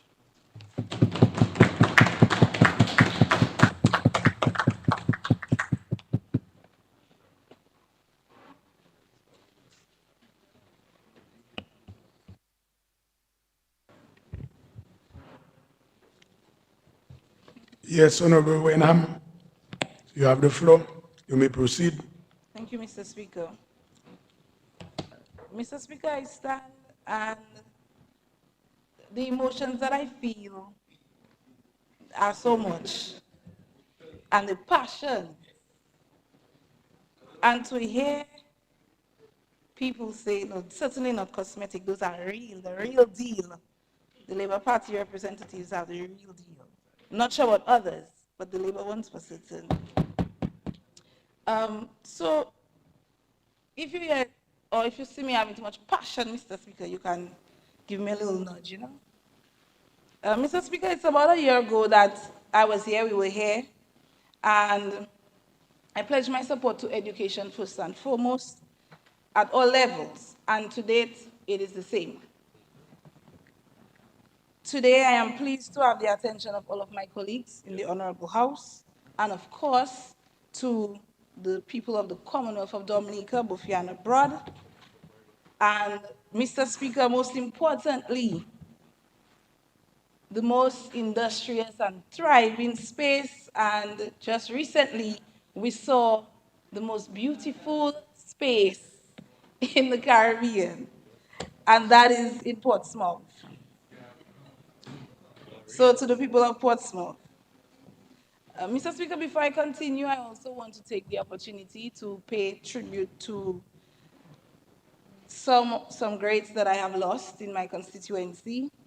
Mr. Torley, Mr. Speaker, who is the grandfather-in-law of my dear friend and brother, our Ambassador Ian Douglas. And also to extend condolences to the families of Mr. Paddington. Just a few months ago, we celebrated his 100th birthday. And, you know, that is a man that's like a home man, just a few, 2 miles actually, from Portsmouth itself. And also my good friend in Doda, Nathan, I want to wish him a speedy recovery. And there are some women that their history, their legacy in the Dominican Labour Party and their long service motto always calls to either wish us good luck or to give advice. Mafifin, they were faithful, strong with the party. And of course, to salute all of the greats in the Portsmouth constituency. Mr. Speaker, greetings again from my people. And I already expressed that I stand there with a lot of emotions and positive ones as I stand to support the proposed budget as outlined by our Honorable Minister of Finance, the Honorable Dr. Irvin McIntyre. I'll start off with the Ministry of Education, Mr. Speaker. Our motto speaks to excellence, national excellence. And the ministry is always eager to have the high pass rates in implementing its projects, its programs, and its activities. And work is always ongoing. And I want to see us have 100% pass as we work into this year again, and of course, beyond. When people say we're not working or we're not putting budgets into effect, Mr. Speaker, those things, they touch a nerve, but don't worry. The Ministry of Education continues to show consistency, and we see it, we hear it. The public, they're always pleased. They're pleased with our performance. And this ministry is probably one of the most stable ministries. We see more of our students getting to the B's and the C's in the primary level, and we continue to hold our own in the CSEC examinations. Mr. Speaker, I'm going to say this one slowly, and you will understand why.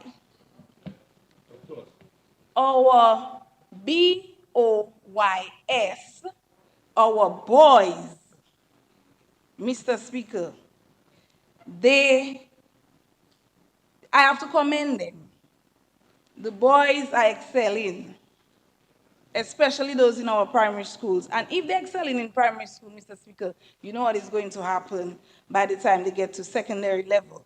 Our students across the board are continuing to excel, and we want to ask our parents, our teachers, to just continue supporting the work that the ministry does.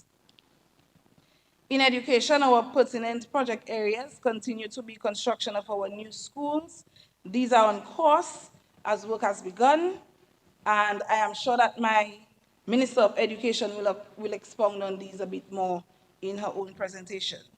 Rehabilitation of our existing school structures and enhancing our school safety net programs.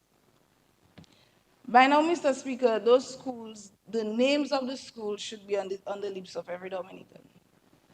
We have funding from the generosity and good relationship with the People's Republic of China. Those things cannot go unnoticed. We have the Center of Excellence for Technology and Vocational Education and Training. The new Tivo Primary School, which will be our Center of Excellence for Special Needs. And not too far from us, we have the construction of the Dominica Grammar School ongoing. We have had upgrades to the Caleb Laura and Salivia primary schools, and ongoing works continue at Bakatel. Mr. Speaker, to talk about the school safety net programs, the Labour Party-led government is investing in infrastructure and in its people. And the people are our greatest assets, the human resource. And we're doing that by enhancing the learning environment for better functionality. We do know that for us to thrive and for us to be better individuals, a good space, a clean space, a fresh space, good environment is important. And so the Ministry of Education knows that and focuses place there. In fact, to show government's deep interest there, the third highest allocation is with the Ministry of Education. Technically, we don't have a choice, and this money is being invested to empower, to train, and to build capacity for a more productive workforce. That is what we need at this time. To date, we have about 1,050 teachers employed and 73 principals, Mr. Speaker. Mr. Speaker, that is good. That's great. Education and my area of specialization, the reform, that is enshrined throughout the budget. I don't know if people see that. It's a time for us to use our imagination. And we continue to work with our principals, our students, our teachers, our businesses as well, and other education partners in evaluating where we are in the education process and to see how we can look at employability for our people as we move through the various areas in education, meaning primary, secondary, tertiary, and beyond that.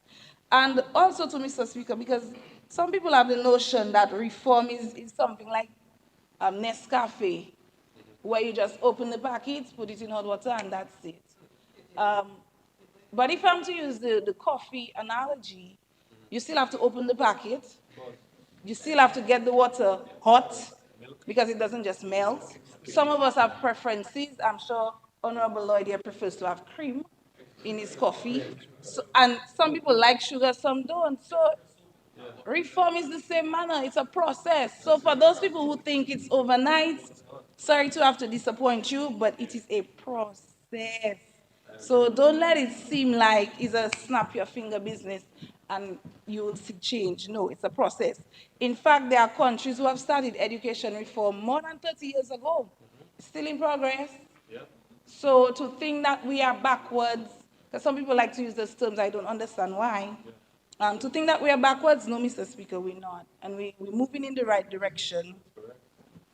And we are going to see how government, by investing, mind you, they say we're not putting enough, but they still say so much money.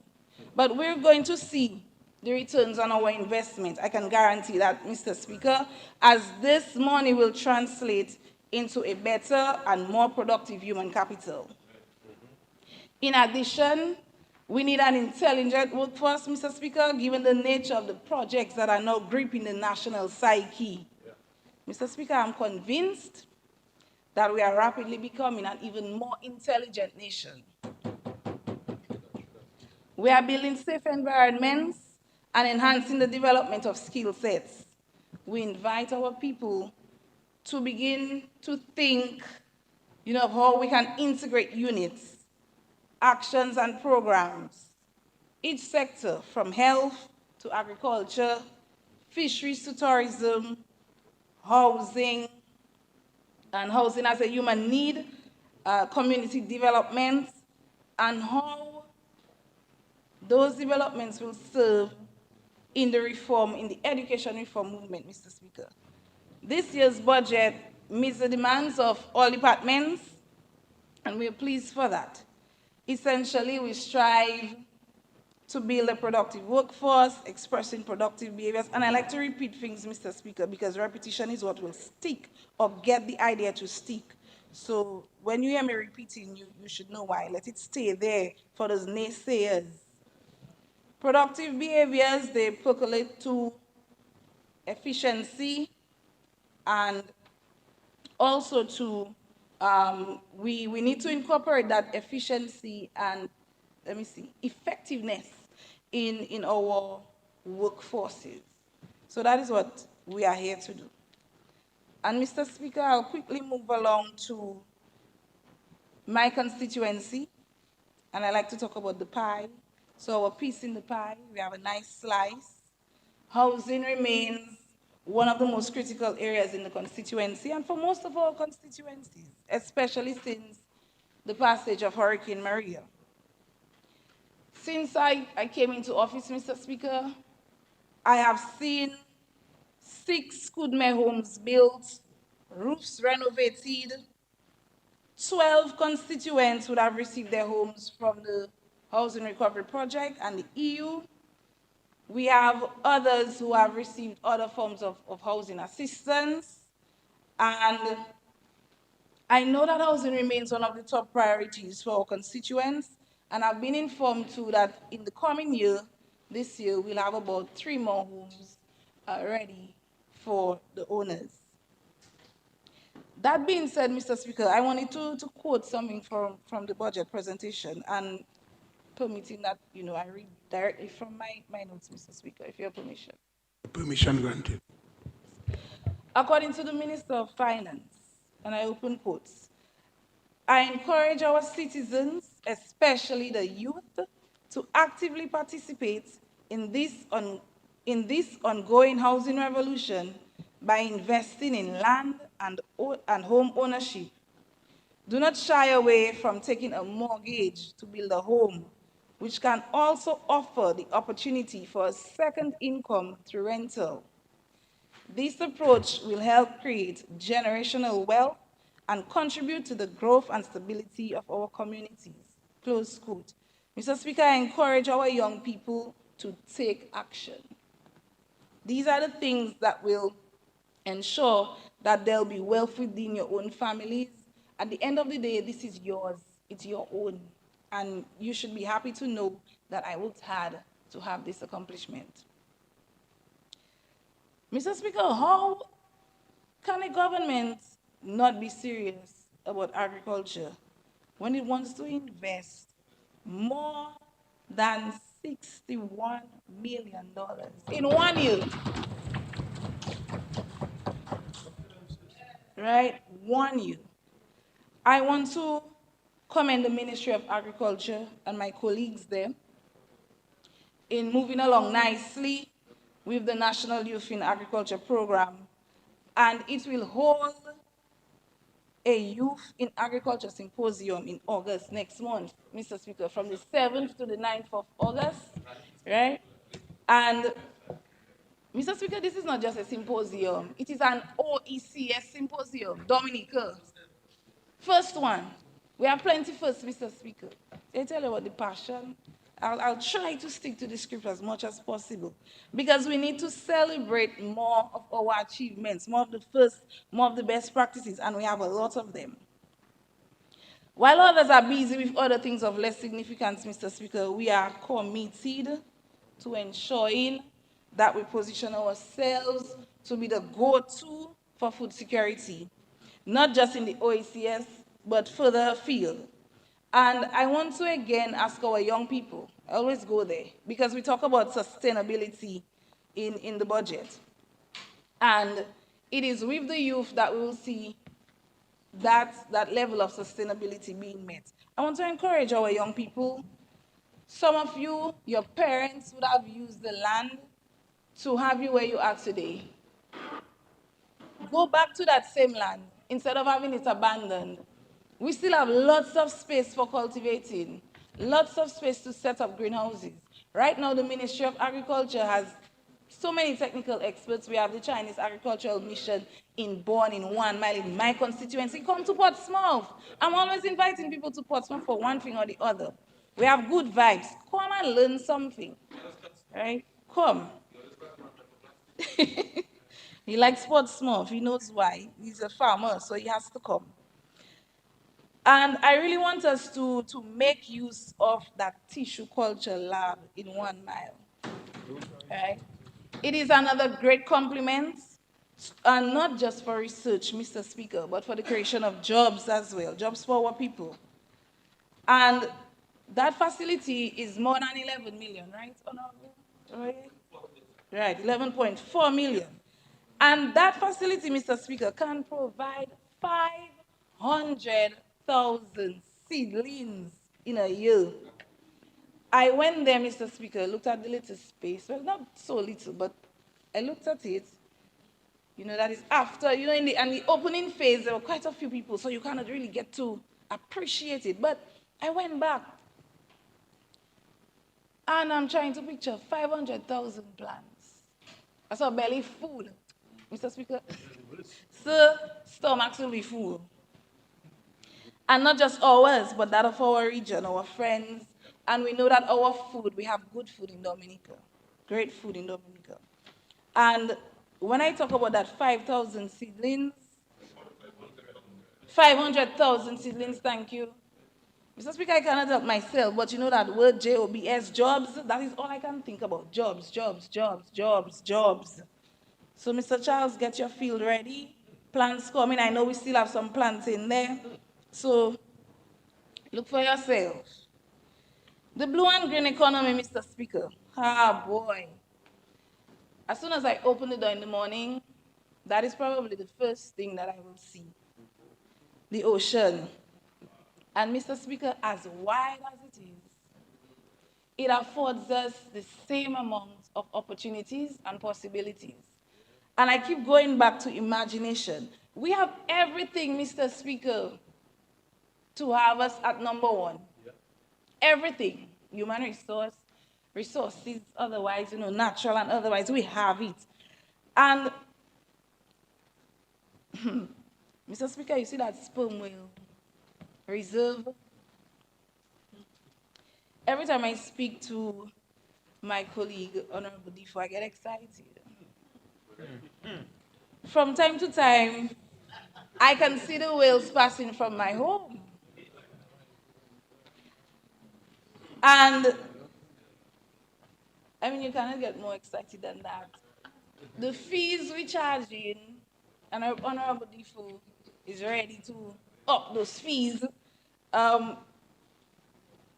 Speaker, I cannot even talk. I'll smile and laugh because it's good business for us, Mr. Speaker. And the opportunity to swim with our sperm whales, to interact with Dominica on that level is really special. Mr. Speaker, and while we're no strangers to the sea, there's a need for education reform in the blue and green economy. It's one that it's new for a lot of people. And so a few colleagues and I, we have met already, and we've started brainstorming, and, you know, we started the engine on how we're going to have our people better equipped and able to deal with those possibilities that exist within that space.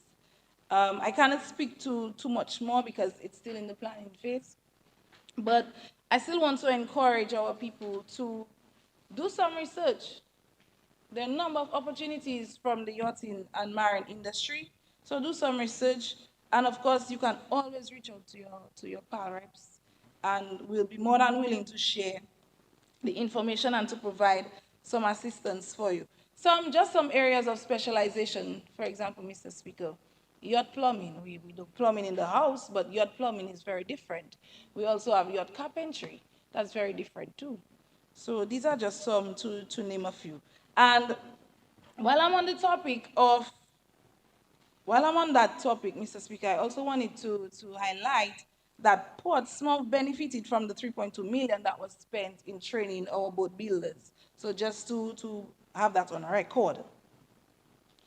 And Mr. Speaker, like as if that is not enough, Mr. Speaker, the Cabrits Marina is on course. Now, Mr. Speaker, believe it or not, I wanted to work with, you see the size of these documents and bigger. I wanted to work with my pictures, right, for proof, for evidence. But probably next time, Mr. Speaker, when I come, we'll be at a different phase. So for those who do not believe, because we have a lot of doubting Thomases, I don't understand why. And for those who still doubting, Mr. Speaker, I just want to invite them. Take a drive, whether it is up or down, depending on your direction. Take a drive and come. Come and see for yourself what is going on there. You're just passing there too, so you can check out our marina space. Mr. Speaker, story time. If we have 15 art shops as part of the Cabrits Marina, and I know you have a background in business, so you might be able to calculate even faster than me. Mr. Speaker, if each of those shops can draw at least $500 a day, EC, US, we're taking Euro, no problem. What would that mean for the Portsmouth economy, for the Northern economy, for our families, investment in small business, the hucksters, purchases for the other adjoining communities, investment in the same works of art, packaging and more. Just think about that for a little bit. Mr. Speaker, all of Dominica can come to Portsmouth. For the Cabrits Marina, no problem. And I'm sure Honorable Roy is going to say the same thing. Vinny, come. And we have enough space. And Mr. Speaker, just in case, some might still say, because they like to doubt. You say it doesn't have enough space. Remember, we built a hospital in less than no time at the peak of COVID. So come people, come to Portsmouth, come and see what's going on, come and find out about your jobs, and so on. Mr. Speaker, we're inviting all of them to come. And this ties in with our improvements for tourism, site enhancements. We bind into the whole community tourism aspect of things. And of course, Portsmouth is no stranger to that kind of tourism and no stranger to yachts and boast of years of experience in the marine sector. So that in itself, because of experience, Cabrits Marina is in a good place. It means that it will finish even faster. Mr. Speaker, let's take a quick voyage to Paris. We're going to Paris. Dominica can say that it is again part of the most eventful, the most spectacular event in sports, the Olympic Games. And Mr. Speaker, we're not just going. We are going in with our star girl, triple jumper Taylor Ferguson. We're going with two swimmers who are bringing in a legacy to the Games. So Dominica is already, in the spotlight. Minister of Tourism, you'd be happy, marketing there for us. And our swimmers are, of course, Warren Lawrence and Jasmine Schofield. And, Portsmouth have to be in things. So, Mr. Speaker, we have our bronze medalist in the NACAC Championships and our national record holder in the 800-meter men's segment, Denick Luke, representing our nature island. The government, Mr. Speaker, it doesn't rest on fostering and preparing our athletes for better results. We have work on the tennis courts and the netball courts, at over 300,000. That is near completion, and the designs for the indoor facility, Mr. Speaker, they're well on their way to being finalized. The team, I know, is already mobilized, as I saw the equipment myself. We have the lighting of the Geese Park in Glanville, that is the Potato Garden of Labor. We have the poles there, they're on site, Mr. Speaker, and I know that very soon they will be mounted, and also through collaborative efforts, because our budget speaks to partnering, right? Partnering to build. We have collaborations, and we will soon see some work at the Benjamin Park for mini athletics facilities in throw circle, as well as a run-up for both long and triple jumps, Mr. Speaker. So we continue to work in the best interest of sports. And also to, Mr. Speaker, I cannot complete this segment without mentioning the work of the Dominican Olympic Committee and its staff, ably led by Mr. Billy Doctorow.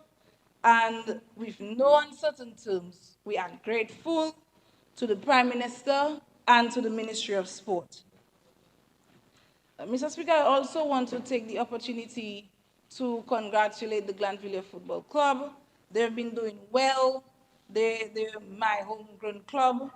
And also to the number of people who come out to support the athletes in various ventures. We have Mr. Kimani Thomas, who's working in the grassroots program to get our goalkeepers up to par.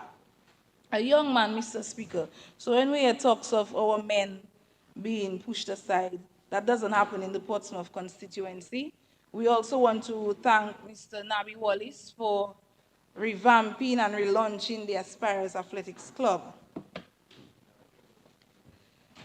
Mr. Speaker, this is a project that a lot of people speak about and want to see, I too want to see, is the day when we have the administrative building. That building will not only serve Portsmouth, Mr. Speaker, but the North. And what it will do is that it leads to savings for a number of our people in the northern area. And it also provides that ease of access. You're in a town, it feels more 6 more townly. minutes. Thank you, Mr. Speaker.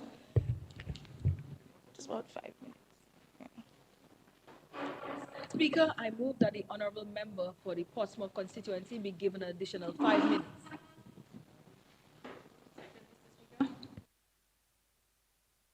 It has been moved and seconded that the Honorable Wenham Shepherd be given an additional 5 minutes. Those in favor?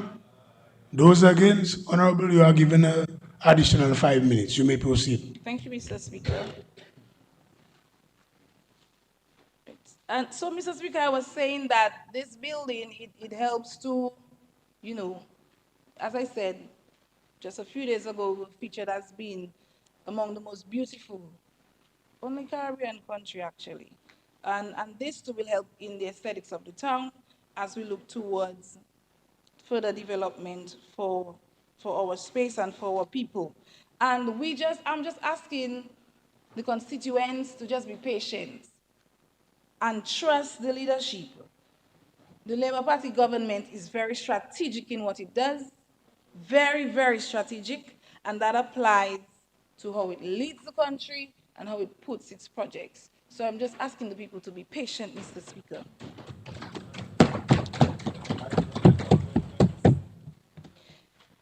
And Mr. Speaker, in almost every forum where I speak on small business, you'll hear me saying that the small businesses are the heartbeat of Portsmouth.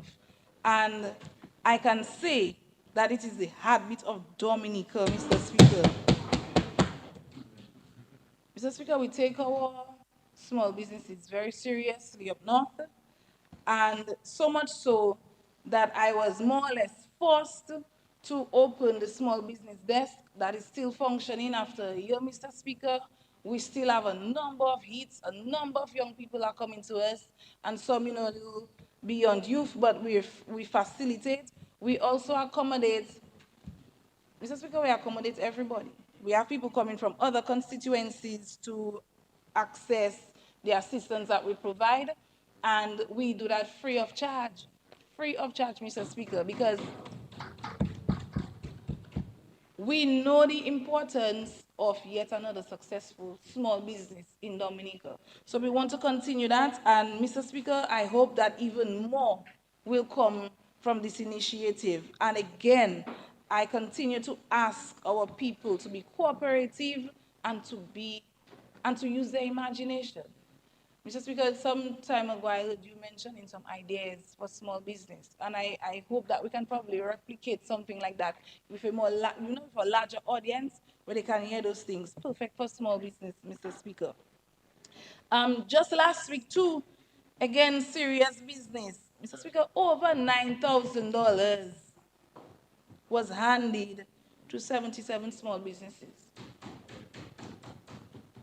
And they come from various sectors. Mr. Speaker, that is not little money or games, Mr. Speaker. Some people have the business of the state. Some people have the business of the state like it's joke. That is not a joke, Mr. Speaker. You hear the kind of money that a government puts into its people, into its human resource, into ensuring that we have things running well in a country. Those things are not joke, Mr. Speaker. Over $9,000. I'm repeating that to you. 900, sorry. 938,000. That is not a joke. Right? And that ties in nicely to, Mr. Speaker, with the digital economy. I do know that we looking to upgrade our small businesses, let them get in up to the time. So we look for upgrades in the accounting software. I don't know all of the fancy names, but I know QuickBooks for sure would be one of those that you can use. Doing digital marketing for your business. We're also looking at inventory management and networking. When you're online, that world is, everything is closer to you, Mr. Speaker. So these are the things that we hope our small businesses will tap into and make them more productive. As I wrap up, Mr. Speaker, I would like to mention, I'm going to take my time to say this one even if I have about 5 minutes. I would like to mention that the American Canadian School of Medicine is going to have its 1, 2, 3rd, Mr. Speaker, white coat ceremony. 3rd. And I wish to welcome all of our new students, and I want to reaffirm my commitment to the school and to tell them that we're going to grow from strength to strength. Mr. Speaker, more story. The student population is growing. That is for certain. We started, if you all remember, about 8 or 9 students. And while the student population is growing, Mr. Speaker, we have a number of hits, a number of interested people. Once we're able to convert these prospects, Mr. Speaker, more jobs, plenty more jobs. Mr. Speaker, based on my research, and I like to be on the ground, I like to be in everything in my constituency. Mr. Speaker, supermarkets are expanding, fact. Apartments are filling up, Mr. Speaker, fact. And Mr. Speaker, businesses are staying open later. Fact. Mr. Speaker, listen to this one. Mr. Speaker, even the ice cream shop opens for longer hours and business bright and creamy. And Mr. Speaker, that is what we want. That is what we want. And that, Mr. Speaker, is the work of the Labour-led government. Have to register that, Mr. Speaker. And Mr. Speaker, after saying all that, I don't know whether, it is too early to measure or to quantify the impact of the new school on the Portsmouth social environment, but Mr. Speaker, the signs are encouraging, very encouraging. Mr. Speaker, Secret Bay, the globally recognized CBI project, recently opened Boaden. And Boaden is food, art, and beverage. It's a restaurant. And it is 2 levels. It features contemporary and Latin American art, There is a gourmet restaurant, full service bar, we have a microbrewery, and we have conference space, we have a mini theater. Mr. Speaker, you can come down and you can sip on some kombucha and just enjoy nature. And of course, you can expect more from Secret Bay. They're not finished yet. Mr. Mr. Speaker, this sort of news I love to hear. Because, again, my favorite word, it starts with J, is what? Jobs, Mr. Speaker, are opening up. And we have to be ready, Mr. Speaker, to seize those moments. And also permit me to just say thank you to all of our funding agencies, our governments and partners who confidently come to our aid and our assistance as we help to build our country. We want to say thank you to our funding partners, and they were foreign and local. We want to say thank you to our contractors who toil day in, day out in the hot sun or not, and they go out in the various elements to ensure that our projects are started and completed and managed, Mr. Speaker. And I want to say thank you to those people, Mr. Speaker. On Sunday at Mass, our priest said, you can never be so poor that you do not have something to give. So for the people, because I heard that term being used earlier, um, about, I don't know, something about little people or whatever. The little people have plenty to offer, and we are grateful for them, Mr. Speaker. The little that they have, they give.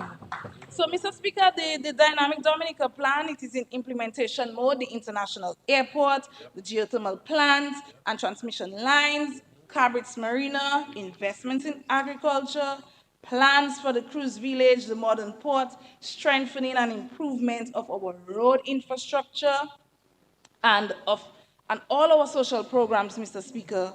The government is doing its part, Mr. Speaker. And I want to urge the rest of our citizenry, let us do our part. Let us play our part. Government is on board. Government is doing what it has to do. It's creating that landscape, the enabling landscape for us to thrive. But let us do our part. Let us stop blaming and do our part. Let us be responsible. Let us pay our taxes, Mr. Speaker. We have to take care of our homes and our surroundings. And Mr. Speaker, I wish to close by saying that the Dominican Labour Party-led government is focused on its people, and it is continuing to deliver with empathy and with love, Mr. Speaker. And may God bless us all. May God bless Dominica. Thank you, Mr. Speaker.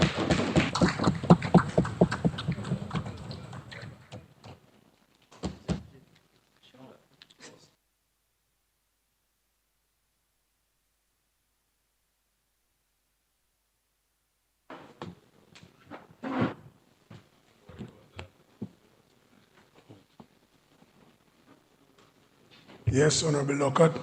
Thank you, Mr. Speaker. Senator Lockhart. Mr. Speaker, it seems like I need to start making my frequent turn in Portsmouth. Oh, you come with me on this? Yeah, please. Thanks.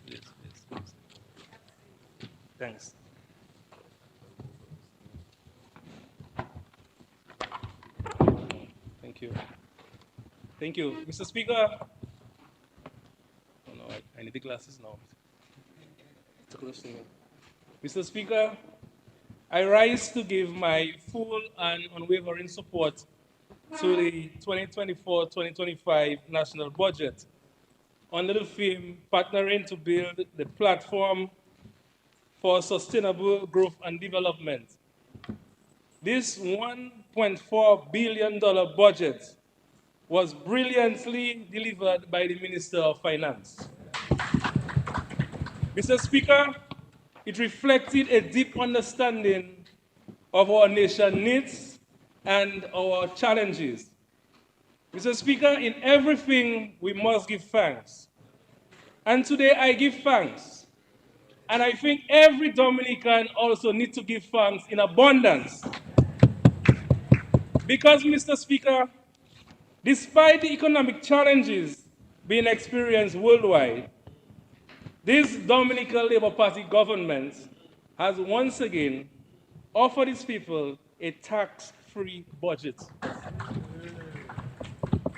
This achievement is nothing short of remarkable, given the global context of economic instability and uncertainty.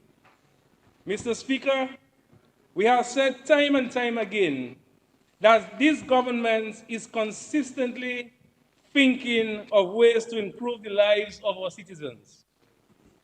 In a world where economic pressures are mounting and the cost of living rising, it is a testament of our government's commitments and resourcefulness that we can deliver a budget without imposing additional taxes on our people. This demonstrates a clear and unwavering focus on the welfare of all of our citizens. Globally, we're experiencing serious challenges. Inflation affecting economies everywhere.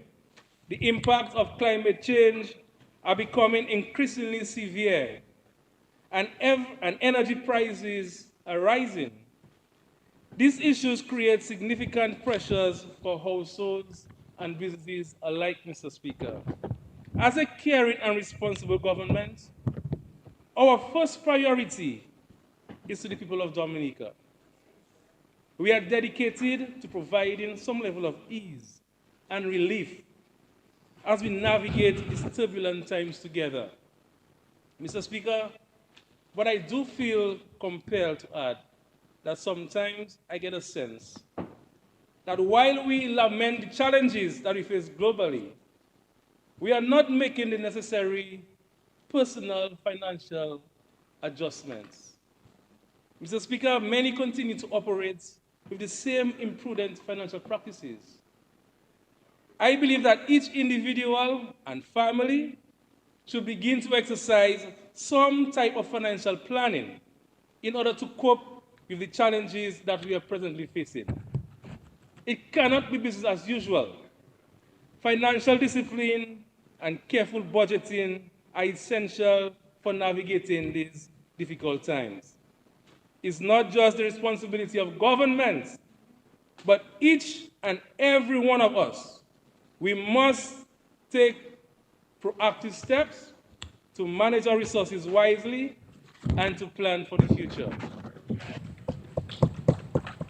Notwithstanding, in this year's budget, we see that this government continues to work tirelessly to create opportunities for our citizens.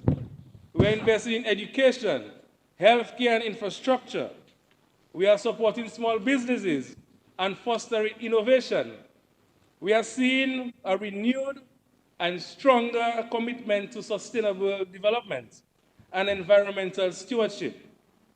All of these efforts are aimed at building a brighter, more prosperous future for Dominica as the first climate resilient nation. Mr. Speaker, this government recognizes that in the absence of healthcare, this country will not thrive. Since this Labour Party came into office, we have seen a dramatic investment in health. Every community is currently being served by a state-of-the-art type 3 health center or clinic. We can proudly boast of the Dominica-China Friendship Hospital and all the advanced medical services that it offers. Mr. Speaker, it was this Dominican Labour Party government that started investing directly in the health care of the entire population by providing direct monetary grants to pay medical intervention both in Dominica and overseas. Mr. Speaker, it never happened before by any other government. It never happened before. This support is extended across the board, irrespective of political affiliation. Mr. Speaker, and I'm the best person to tell you about it. I mean, you know that. Mr. Speaker, let me tell you something. The only thing I'm missing to do now is to see the medical exam, Because the amount of medical reports and advice And Mr. Speaker, if I get a report now, I can tell you everything, and I can even tell you if this person needs to go overseas or not. I'm telling you. I'm telling you. So I've been listening long, Mr. Speaker. Mr. Speaker, so whenever we engage in any conversation about the state of healthcare in Dominica, we must recognize the tremendous investment that this government has made in advancing healthcare for all Dominicans. Mr. Speaker, the conversation cannot be in isolation from the support that we provide for accessing private healthcare. This includes grants to access services from private facilities, medication from local drugstores, support from the National Health Insurance Scheme by the Dominican Social Security, and the list go on. Mr. Speaker, and then some people go up to the hospital and they tell them you do have a little pressure medication, not realizing you can just walk down to Bullseye, any pressure medication is there. It's not at the hospital, but it's an island. Like everything else, I mean, every other business, sometimes you low on stock and so on. And sometimes when they need the medication, they still come to us for it, and the government buys it. Mr. Speaker, when people criticize the healthcare in Dominica, they must be mindful that they're not only criticizing the services that the government provides. The criticism extends to those provided privately. It is important to note that had it not been for the direct support provided by this government to so many people, many of these private facilities would not be able to survive. The government investment in healthcare is not just about public health services. It also sustains the broader healthcare ecosystem, ensuring that private providers can continue to operate and to serve the population. Mr. Speaker, the cost of healthcare is steadily increasing in many jurisdictions. For instance, while an MRI is 100 EC at the Dominica China Friendship Hospital, the same MRI is $1,880 in Antigua. And in the United States of America, the big United States of America, if you do an MRI now, Mr. Speaker, expect a bill in your mailbox for 3,000 US. And if you go to the emergency room, it could be as much as 12,000 US. They give you a little drips, you do the MRI, and they bill you 14,000 or so US dollars for an MRI in the United States of America. And do research. And Trump can listen to you, man. Mr. Speaker, we often forget that the percentage of citizens who access public health care in Dominica is free. Mr. Speaker, this is our population. All those 17 and under, they don't pay. It's free. All those 60 years and over is free. It leaves us with this. This means, Mr. Speaker, that your government foots the bill to ensure that the services remains available. Mr. Speaker, the provision of the state-of-the-art facilities and equipment by this government should also come with first-class administration of care services from healthcare providers. We must admit, Mr. Speaker, that sometimes there's a gap between the two, and sometimes become a little bit too evident. Our healthcare practitioners should at all times adhere to the ethics and codes of the profession and administer health services with more love and care. The efforts of this government in providing high-quality health care and infrastructure and funding need to be matched by an equal commitment of our healthcare professionals. This ensures that patients not only have access to advanced medical treatment, but also receive compassionate and respectful care. As indicated in the budget, Mr. Speaker, the government approval for the new staffing structure for the nursing service is commendable. This new structure promises numerous benefits, including enhanced quality of care, reduced errors, improved patient satisfaction, and increased job satisfaction. Additionally, the passage of the bills mentioned on page 45 of the budget address will certainly add significant value to the administration of healthcare in Dominica.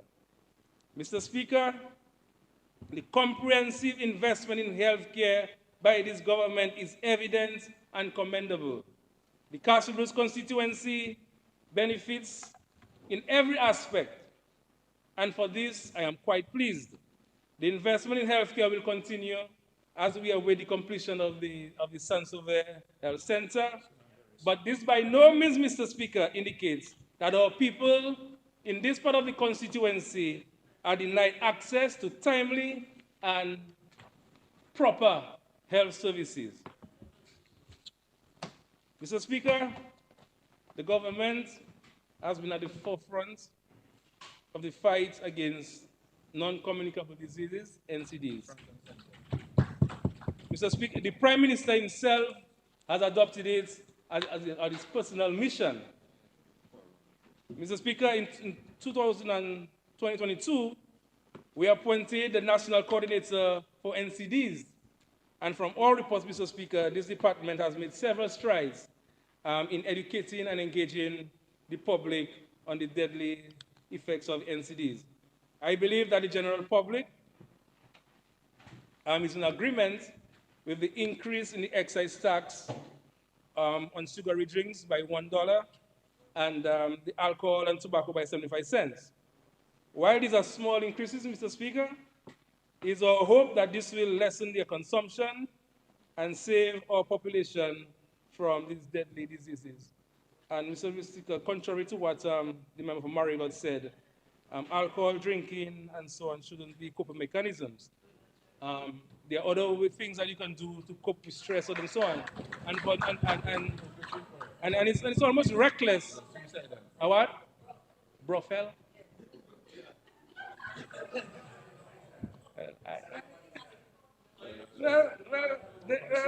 It's Brothel then. It's Brothel. Anyway, Mr. Speaker, Mr. Speaker, the practice of eating what we grow must begin at an early age. Parents should see this at a time to return to preparing healthy and local meals at home, making local juices with our guava, our cherries, carambola, tamarind, lime, Mr. Speaker, and giving the children their juice bottles to go to school, providing a healthier alternative with reduced sugar. Rather than purchasing a buster for $5 or $6, you can purchase a local bottle of juice for the same price with more health benefits. And for the sake of our nation, Mr. Speaker, I truly hope that we take this issue of NCDs more seriously. Mr. Speaker, I wholeheartedly welcome the government's commitment to the improvement of sports. Your Labour Party government will continue to invest in the development of sports, regardless of the failure of some to recognize these efforts. Mr. Speaker, the government contributes to every sport discipline in this country, be it rounders, cricket, basketball, volleyball, hopscotch, whatever case it is. Mr. One is sports, marble hole too. Mr. Speaker, once it's sports, the government contributes to it, Mr. Speaker, in all of the communities. Mr. Speaker, this includes the construction of new facilities, the rehabilitation of existing facilities, and providing hundreds of thousands of dollars to teams of various disciplines to participate in competition locally and overseas. Every sport team that leaves our shores to compete abroad is supported by the government.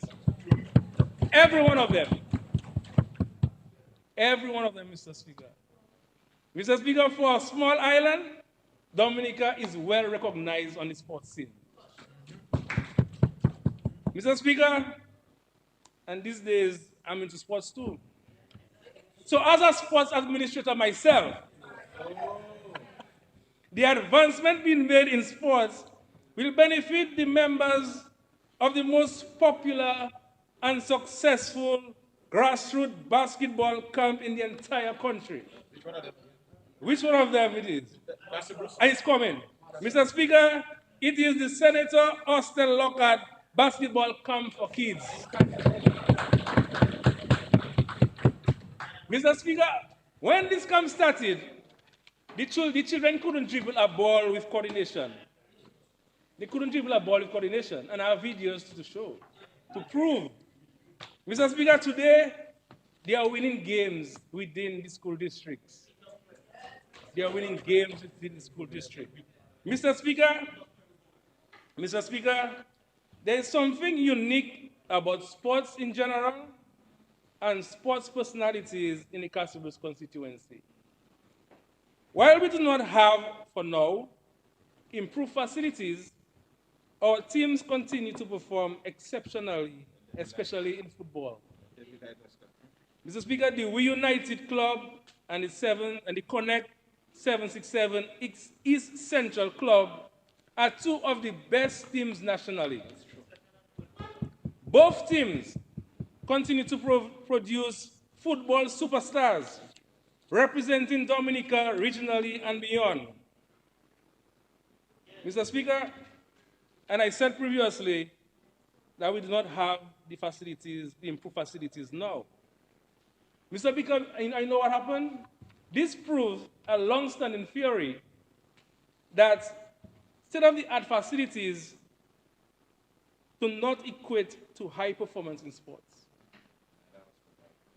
It is commitment, it is discipline, willingness to learn, respect, and a deep passion for the sport. That's right.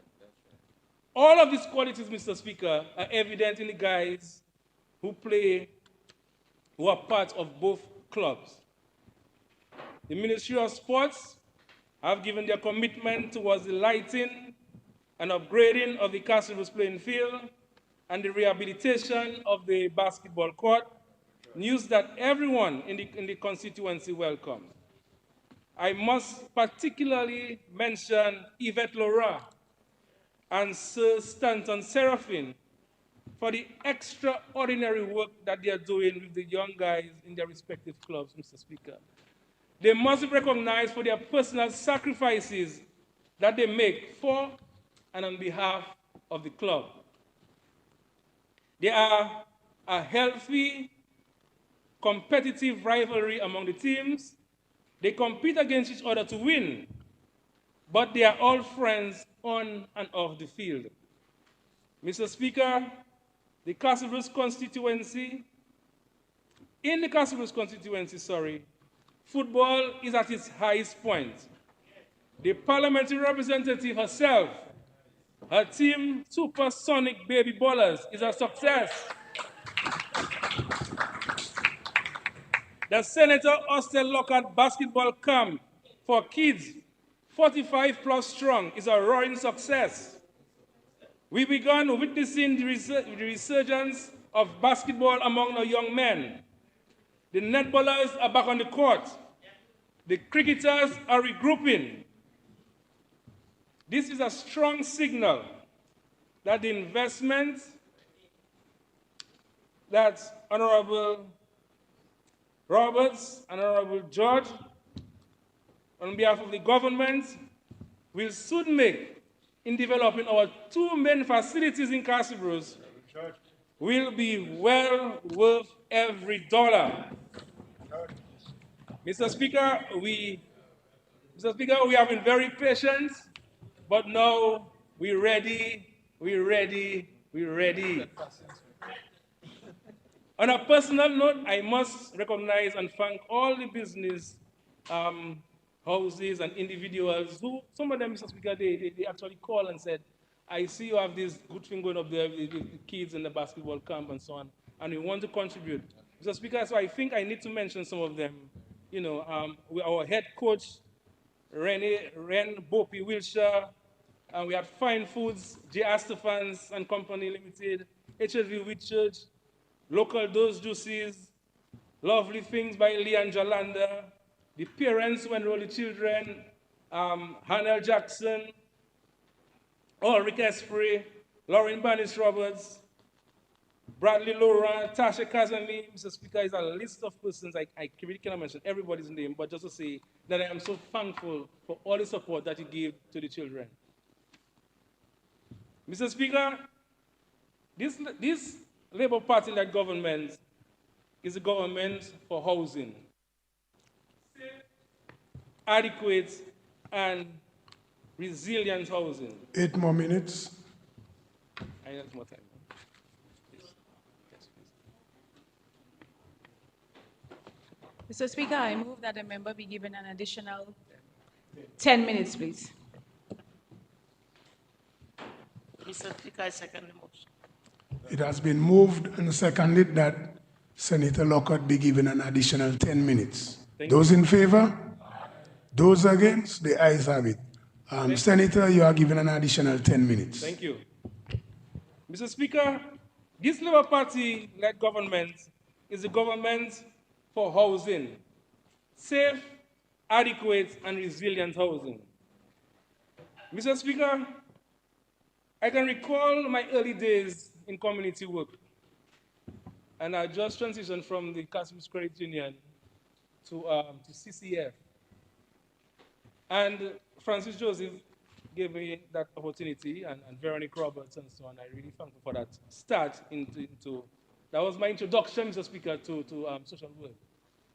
Mr. Speaker, they employed me as an admin assistant. But in that same month, they needed an additional supervisor to assist Jono. So they promoted me to project officer, and I took on the field.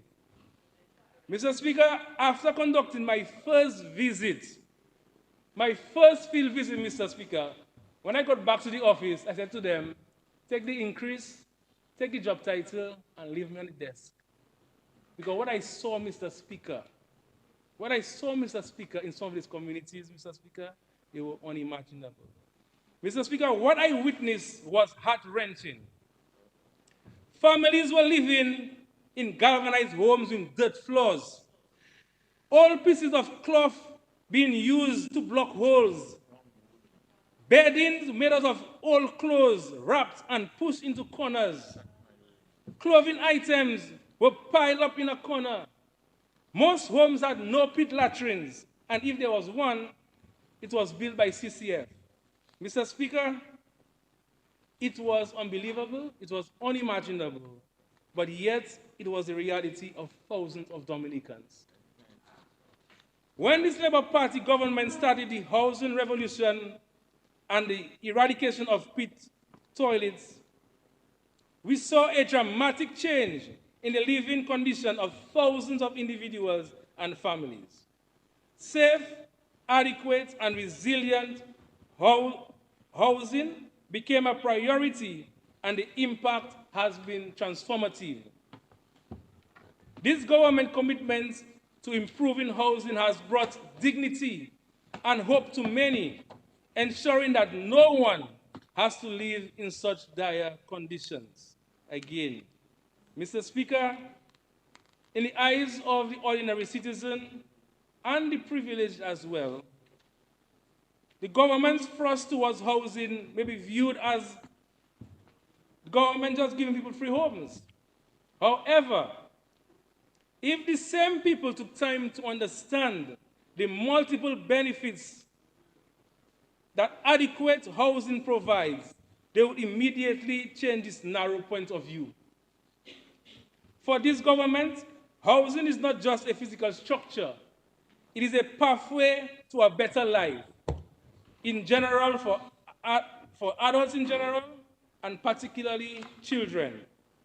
Mr. Speaker, as a social worker at heart, I am using the opportunity in this honorable House to advocate for the continuation of policies and programs to address housing needs and support individuals and families in ensuring stable living conditions.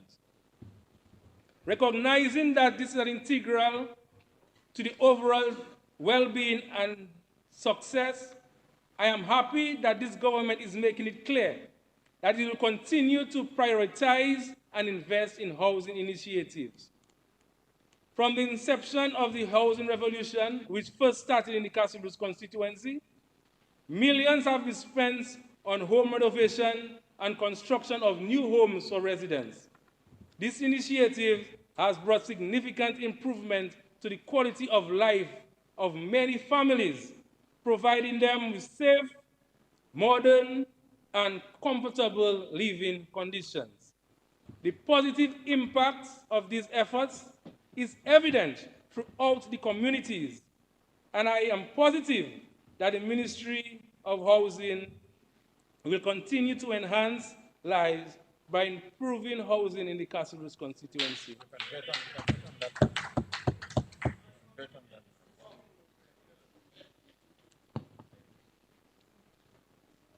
The Ministry of Housing and Housing Recovery Project, HRP, have been working tirelessly towards the commencement of the construction of the relocation of residents of Petit Soufriere, Saint-Sauveur, Guru on a phased basis. This relocation is crucial for ensuring the safety and well-being of these residents.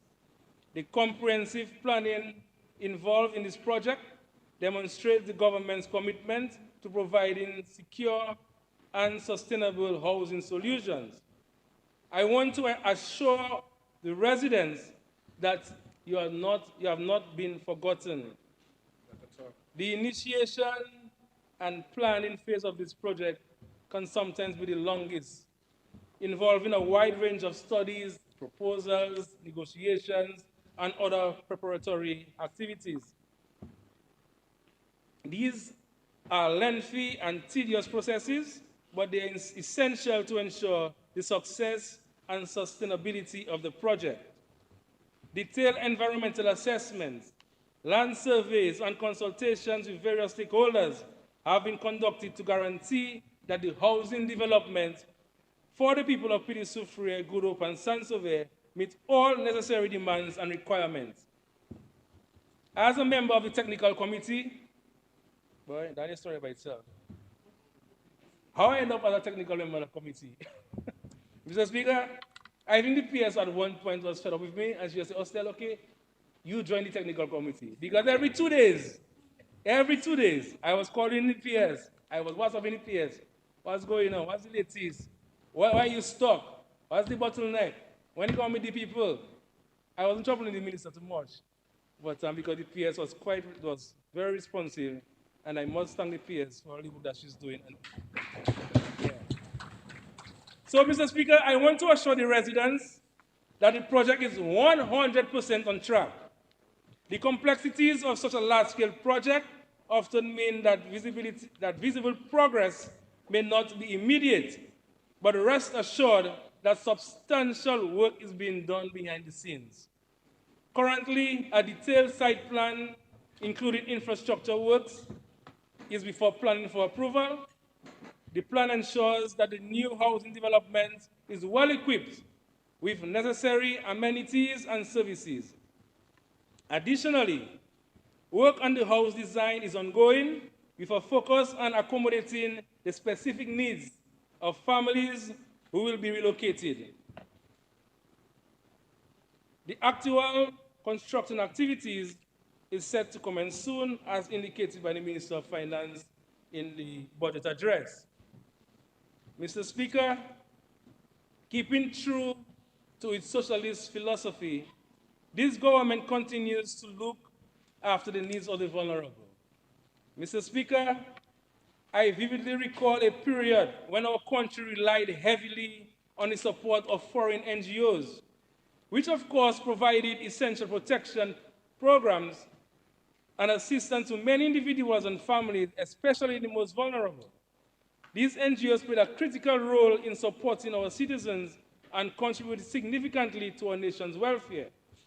However, since the Dominican Labour Party took office, and particularly Prime Minister Kerry, our government has taken this vital responsibility at ensuring that it provides this critical support and protection to those in need, demonstrating our commitment to caring for all citizens. This government has broadened this social safety net so far that many of the programs that the NGOs offered then were taken over by the government. Mr. Speaker, again, I can speak to CCF. We were providing textbooks, the government started providing textbooks. The uniform program, government took over. School feeding program, the government took over. Provision of school fees, examination fees, and so on, the government took over. Mr. Speaker, at one point, CCF couldn't justify a reason to stay in Dominica, you know. We couldn't justify it. Because they keep saying that Dominica doesn't have poverty. Because as the government broadened its social safety net, there was no use for CCF anymore. So granted, they put me out of work. Well, not really out of work, but I transitioned, you know, and many of us transitioned. But they, at one point, they said to us, we have to leave. We have to go into Africa and these other countries because the government is doing so much. The government is doing so much and taking over all the different things that the TCF was providing that they were really and truly, they couldn't justify staying in Dominica anymore. Mr. Speaker, and I'm happy that the government is also continuing all of the social programs, including the Yes We Get program. Mr. Speaker, and I'll pause on the Yes We Get program because we know the state of our elderly then before the Yes We Get program. Mr. Speaker, persons who worked and contributed to society in their twilight years, they were home sometimes days without a bath. Mr. Speaker, elderly people used to die at their homes and be recovered 2-3 days later. Some of our elderly people used to walk the streets of the villages to find their next meal.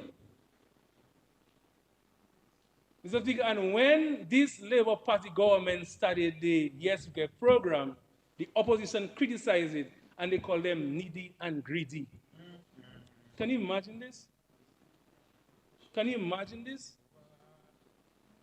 Needy and greedy. Mr. Speaker, say what you want.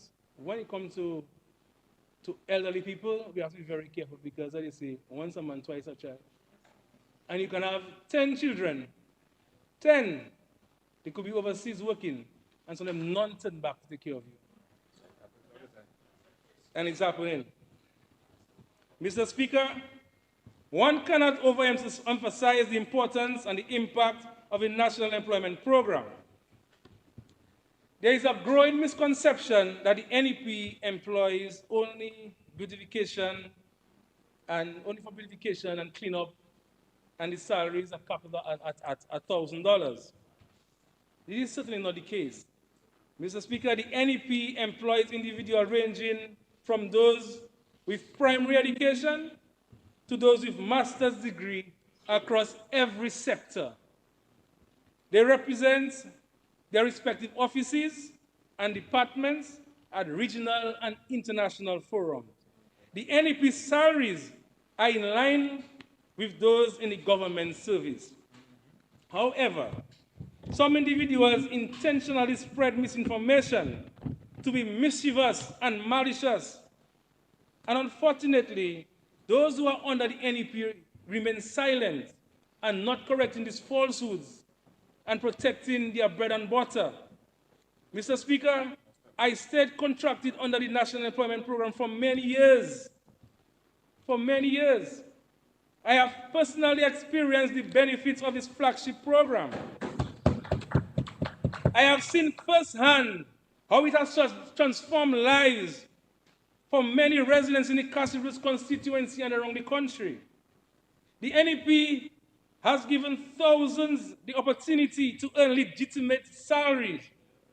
People who otherwise had never been able to gain employment, Mr. Speaker, due to lack of education and skills. Past issues with the law and other barriers are now able to work and take care of themselves and their families. Mr. Speaker, This old saying, you never miss the water till the well runs dry, always comes to mind when employees themselves criticize the NEP program. Mr. Speaker, I can say with much certainty that had it not been for the NEP, the situation for many would be bleak. Those who sit and criticize the NEP, they themselves would not employ any one of them, Not even a journée they would give them, Mr. Speaker. Much less for full-time work, a day job, a day's work.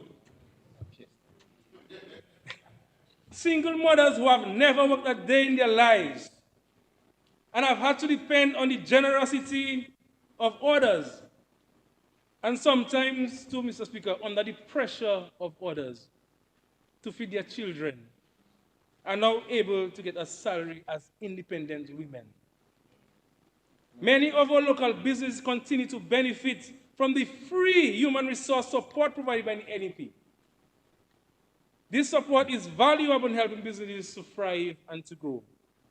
Mr. Speaker, do you know who have the most confidence in the NEP? It's the lending institutions. The lending institutions.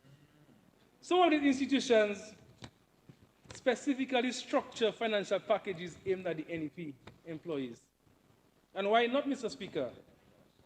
With close to $4 million being spent to cover salaries of the NEP on a monthly basis, with a strong commitment by this government that the NEP is here to stay, these institutions are supporting our employees by providing them with the financial resources to advance their lives. This budget reflects our commitment to protecting the most vulnerable in our society and ensuring that every Dominican can live with dignity and hope. We are focusing on strategic investments that will drive economic growth, 3 more minutes. enhance our resilience to climate change, and improve the overall quality of life of our people. With critical projects such as the Geothermal project, the marina in Portsmouth, the cable car project, the increasing number of hotels, the new cruise village, the new cargo port, and yes, the international airport, Dominica is being positioned for substantial economic growth and improved quality of life for every Dominican. I urge the people of the Castle Bruce constituency, specifically the young people, to position yourselves to take advantage of all the opportunities that the country will gain from this project. The parliamentary representative, Honorable Octavia Alfred, and I stand ready to assist you in whatever way we can. While our residents benefit from all the programs and policy of this administration, I want you, or people in the Castle Bruce constituency, to be more proactive in seizing these opportunities. Mr. Speaker, the Castle Bruce constituency is made up of the most friendliest, loving, caring, compassionate, and reasonable people. These are the people who do not generally let politics divide them. They have repeatedly chosen the Dominican Labour Party as the party of choice. And as a prominent face in the constituency, I will continue to play my small part in being present and responsive to their needs. Together with our parliamentary representative, we will ensure that this budget is properly articulated to everyone in the constituency, from Pidi Soufriere to Castle Bruce, including Formel. Every household should know what this budget means to them and how we will benefit from this $1.4 million budget. Billion, sorry. 1.4 billion.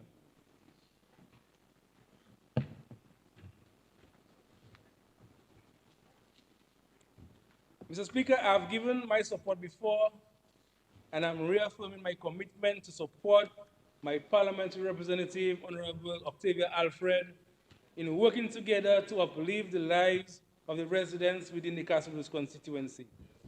Around this time next year, Mr. Speaker, The Castle Bruce will welcome a massive influx of people who reside overseas for our Castle Bruce family and friends reunion.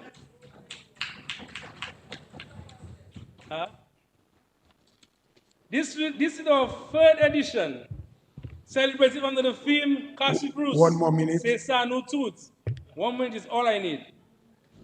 Plans for this special occasion are on high gear, with 2 planning committees in place.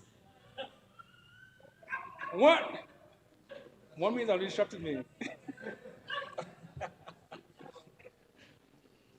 Plans for this special occasions are in high gear, with 2 planning committees in place, 1 local and another consisting of individuals in Dominica and overseas. Subcommittees have been established to handle specific event areas. We have already received travel commitments from hundreds of our Castle Bruce people and friends around the world. This reunion is poised to be the biggest event in Dominica, and the official launch date is August 17. From cultural to traditional activities to modern entertainment and family gatherings, this event will highlight the rich diversity and unity of the Castle Bruce constituency. So in conclusion, Mr. Speaker, I fully support this budget. It is a thoughtful, well-crafted plan that addresses our current challenges while laying a groundwork for future success. I applaud the Minister of Finance and the entire government team for their dedication and hard work in moving this country forward. Together, we will continue to advance our nation and improve the lives of all Dominicans. I thank you.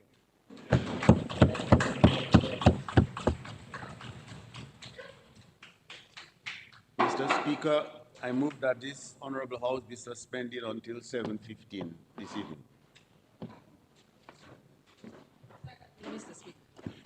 It has been moved and seconded that the House be suspended until 7:15 this evening. Those in favor? Those against? The ayes have it. House stands suspended until 7:15.